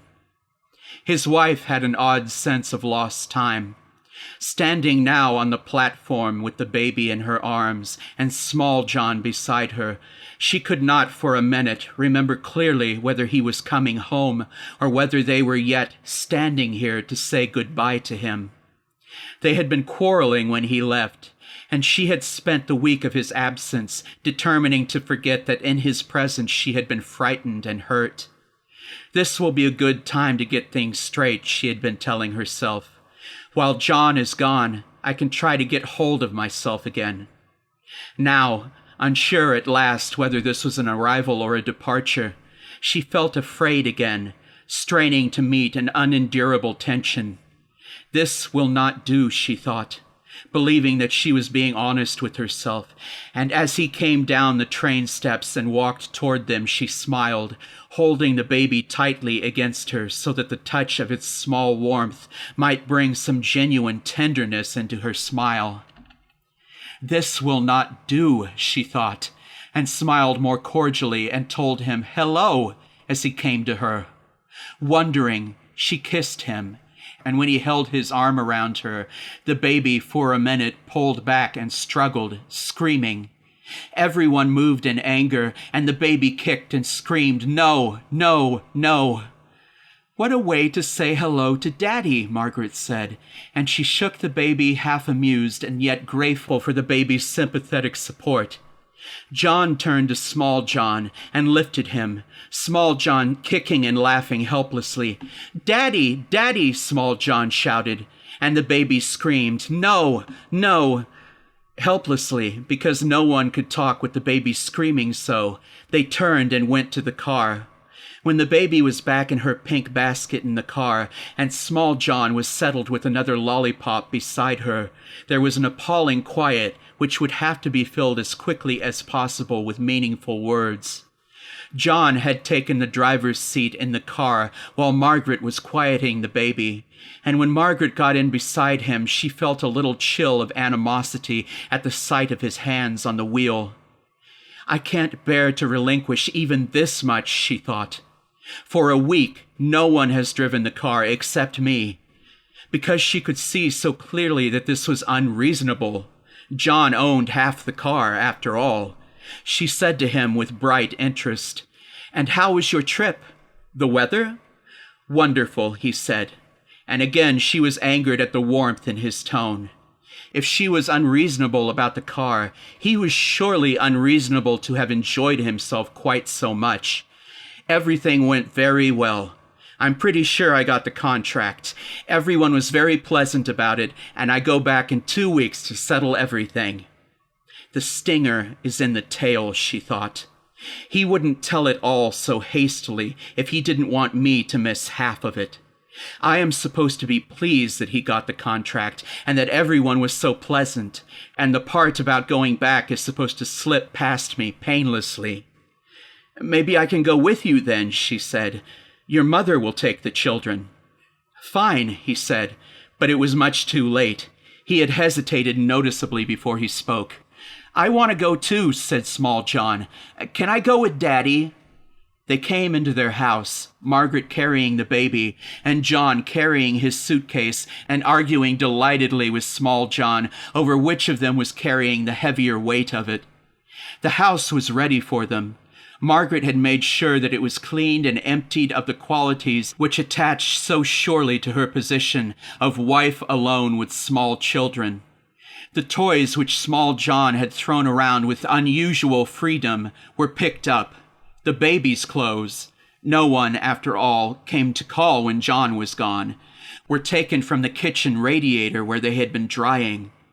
Aside from the fact that the house gave no impression of waiting for any particular people, but only for anyone well-bred and clean enough to fit within its small, trim walls, it could have passed for a home, Margaret thought, even for a home where a happy family lived in domestic peace. She set the baby down in his playpen and turned with the baby's bonnet and jacket in her hand and saw her husband, head bent gravely as he listened to Small John. "Who?" she wondered suddenly. "Is he taller?" "That is not my husband." She laughed, and they turned to her, Small John curious, and her husband with a quick, bright recognition. She thought, "Why, it is not my husband, and he knows that I have seen it." There was no astonishment in her. She would have thought perhaps 30 seconds before that such a thing was impossible. But since it was now clearly possible, surprise would have been meaningless. Some other emotion was necessary, but she found at first only peripheral manifestations of one. Her heart was beating violently. Her hands were shaking, and her fingers were cold. Her legs felt weak, and she took hold of the back of a chair to steady herself. She found that she was still laughing, and then her emotion caught up with her, and she knew what it was. It was relief. "I'm glad you came home," she said. She went over and put her head against his shoulder. "It was hard to say hello in the station," she said. Small John looked on for a minute and then wandered off to his toy box. Margaret was thinking, "This is not the man who enjoyed seeing me cry. I need not be afraid." She caught her breath and was quiet. There was nothing that needed saying. For the rest of the day, she was happy. There was a constant delight in the relief from her weight of fear and unhappiness. It was pure joy to know that there was no longer any residue of suspicion and hatred. When she called him John, she did so demurely, knowing that he participated in her secret amusement. When he answered her civilly, there was, she thought, an edge of laughter behind his words. They seemed to have agreed soberly that mention of the subject would be in bad taste, might even, in fact, endanger their pleasure. They were hilarious at dinner. John would not have made her a cocktail, but when she came downstairs from putting the children to bed, the stranger met her at the foot of the stairs, smiling up at her, and took her arm to lead her into the living room where the cocktail shaker and glasses stood on the low table before the fire. "How nice," she said, happy that she had taken a moment to brush her hair and put on fresh lipstick, happy that the coffee table which she had chosen with John, and the fireplace which had seen so many fires built by John, and the low sofa where John had slept sometimes, had all seen fit to welcome the stranger with grace. She sat on the sofa and smiled at him when he handed her a glass. There was an odd, illicit excitement in all of it. She was entertaining a man. The scene was a little marred by the fact that he had given her a martini with neither olive nor onion. It was the way she preferred her martini, and yet he should not have, strictly, known this. But she reassured herself with the thought that naturally he would have taken some pains to inform himself before coming. He lifted his glass to her with a smile. He is here only because I am here, she thought. It's nice to be here, he said. He had, then, made one attempt to sound like John in the car coming home. After he knew that she had recognized him for a stranger, he had never made any attempt to say words like coming home or getting back. And of course she could not without pointing her lie. She put her hand in his and lay back against the sofa, looking into the fire. "Being lonely is worse than anything in the world," she said. "You're not lonely now? Are you going away?" "Not unless you come too." They laughed at his parody of John. They sat next to each other at dinner. She and John had always sat at formal opposite ends of the table, asking one another politely to pass the salt and the butter. "I'm going to put in a little set of shelves over there," he said, nodding toward the corner of the dining room. "It looks empty here, and it needs things, symbols." Like? She liked to look at him. His hair, she thought, was a little darker than John's, and his hands were stronger. This man would build whatever he decided he wanted built. We need things together. Things we like, both of us. Small, delicate, pretty things. Ivory. With John, she would have felt it necessary to remark at once that they could not afford such delicate, pretty things, and put a cold finish to the idea. But with the stranger, she said, we'd have to look for them. Not everything would be right. "I saw a little creature once," he said, "like a little tiny man, only colored all purple and blue and gold." She remembered this conversation. It contained the truth like a jewel set in the evening. Much later, she was to tell herself that it was true. John could not have said these things. She was happy. She was radiant. She had no conscience. He went obediently to his office the next morning, saying goodbye at the door with a rueful smile that seemed to mock the present necessity for doing the things that John always did. And as she watched him go down the walk, she reflected that this was surely not going to be permanent. She could not endure having him gone for so long every day, although she had felt little about parting from John. Moreover, if he kept doing John's things, he might grow imperceptibly more like John. We will simply have to go away, she thought. She was pleased, seeing him get into the car. She would gladly share with him, indeed give him outright, all that had been John's, so long as he stayed her stranger. She laughed while she did her housework and dressed the baby. She took satisfaction in unpacking his suitcase, which he had abandoned and forgotten in a corner of the bedroom, as though prepared to take it up and leave again if she had not been as he thought her, had not wanted him to stay. She put away his clothes, so disarmingly like John's, and wondered for a minute at the closet. Would there be a kind of delicacy in him about John's things? Then she told herself no, not so long as he began with John's wife, and laughed again. The baby was cross all day, but when small John came home from nursery school, his first question was, looking up eagerly, "Where is Daddy?" "Daddy has gone to the office." And again she laughed at the moment's quick, sly picture of the insult to John. Half a dozen times during the day she went upstairs to look at his suitcase and touch the leather softly. She glanced constantly as she passed through the dining room into the corner where the small shelves would be someday, and told herself that they would find a tiny little man, all purple and blue and gold, to stand on the shelves and guard them from intrusion.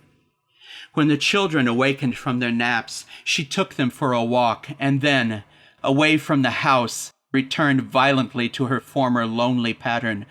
Walk with the children, talk meaninglessly of Daddy, long for someone to talk to in the evening ahead, restrain herself from hurrying home. He might have telephoned. She began to feel frightened again. Suppose she had been wrong. It could not be possible that she was mistaken. It would be unutterably cruel for John to come home tonight. Then she heard the car stop, and when she opened the door and looked up, she thought, "No, it is not my husband," with a return of gladness. She was aware from his smile that he had perceived her doubts, and yet he was so clearly a stranger that, seeing him, she had no need of speaking. She asked him, instead, almost meaningless questions during that evening, and his answers were important only because she was storing them away to reassure herself while he was away. She asked him what the name was of their Shakespeare professor in college, and who was that girl he liked so before he met Margaret. When he smiled and said that he had no idea, that he would not recognize the name if she told him, she was in delight. He had not bothered to master all of the past then.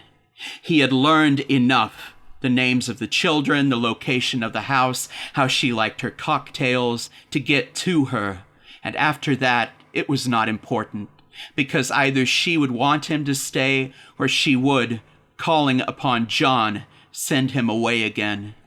"What is your favorite food?" she asked him. "Are you fond of fishing? Did you ever have a dog?"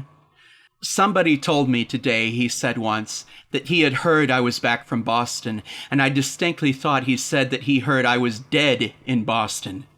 He was lonely, too, she thought with sadness, and that is why he came, bringing a destiny with him.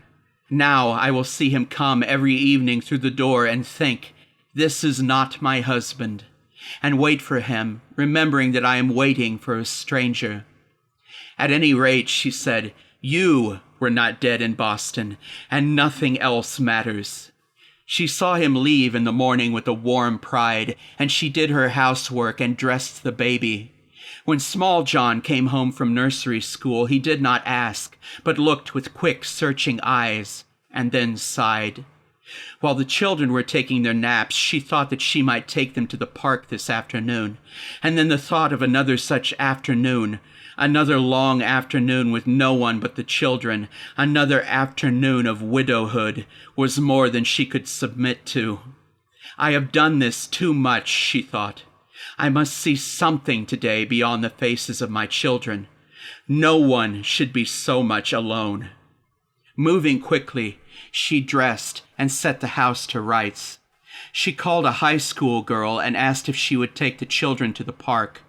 Without guilt, She neglected the thousand small orders regarding the proper jacket for the baby, whether Small John might have popcorn, when to bring them home. She fled, thinking, I must be with people. She took a taxi into town because it seemed to her that the only possible thing to do was to seek out a gift for him, her first gift to him, and she thought that she would find him, perhaps, a little creature all blue and purple and gold.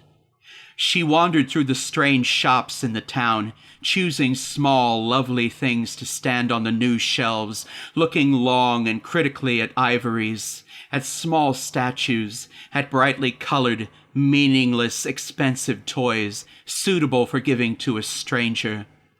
It was almost dark when she started home, carrying her packages. She looked from the window of the taxi into the dark streets and thought with pleasure that the stranger would be home before her, and looked from the window to see her hurrying to him. He would think, this is a stranger. I am waiting for a stranger, as he saw her coming. Here, she said, tapping on the glass. Right here, driver.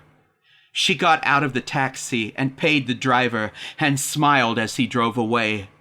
I must look well, she thought. The driver smiled back at me. She turned and started for the house, and then hesitated. Surely she had come too far. This is not possible, she thought. This cannot be. Surely our house was white. The evening was very dark, and she could see only the houses going in rows, with more rows beyond them, and more rows beyond that, and somewhere a house which was hers, with the beautiful stranger inside, and she lost out here.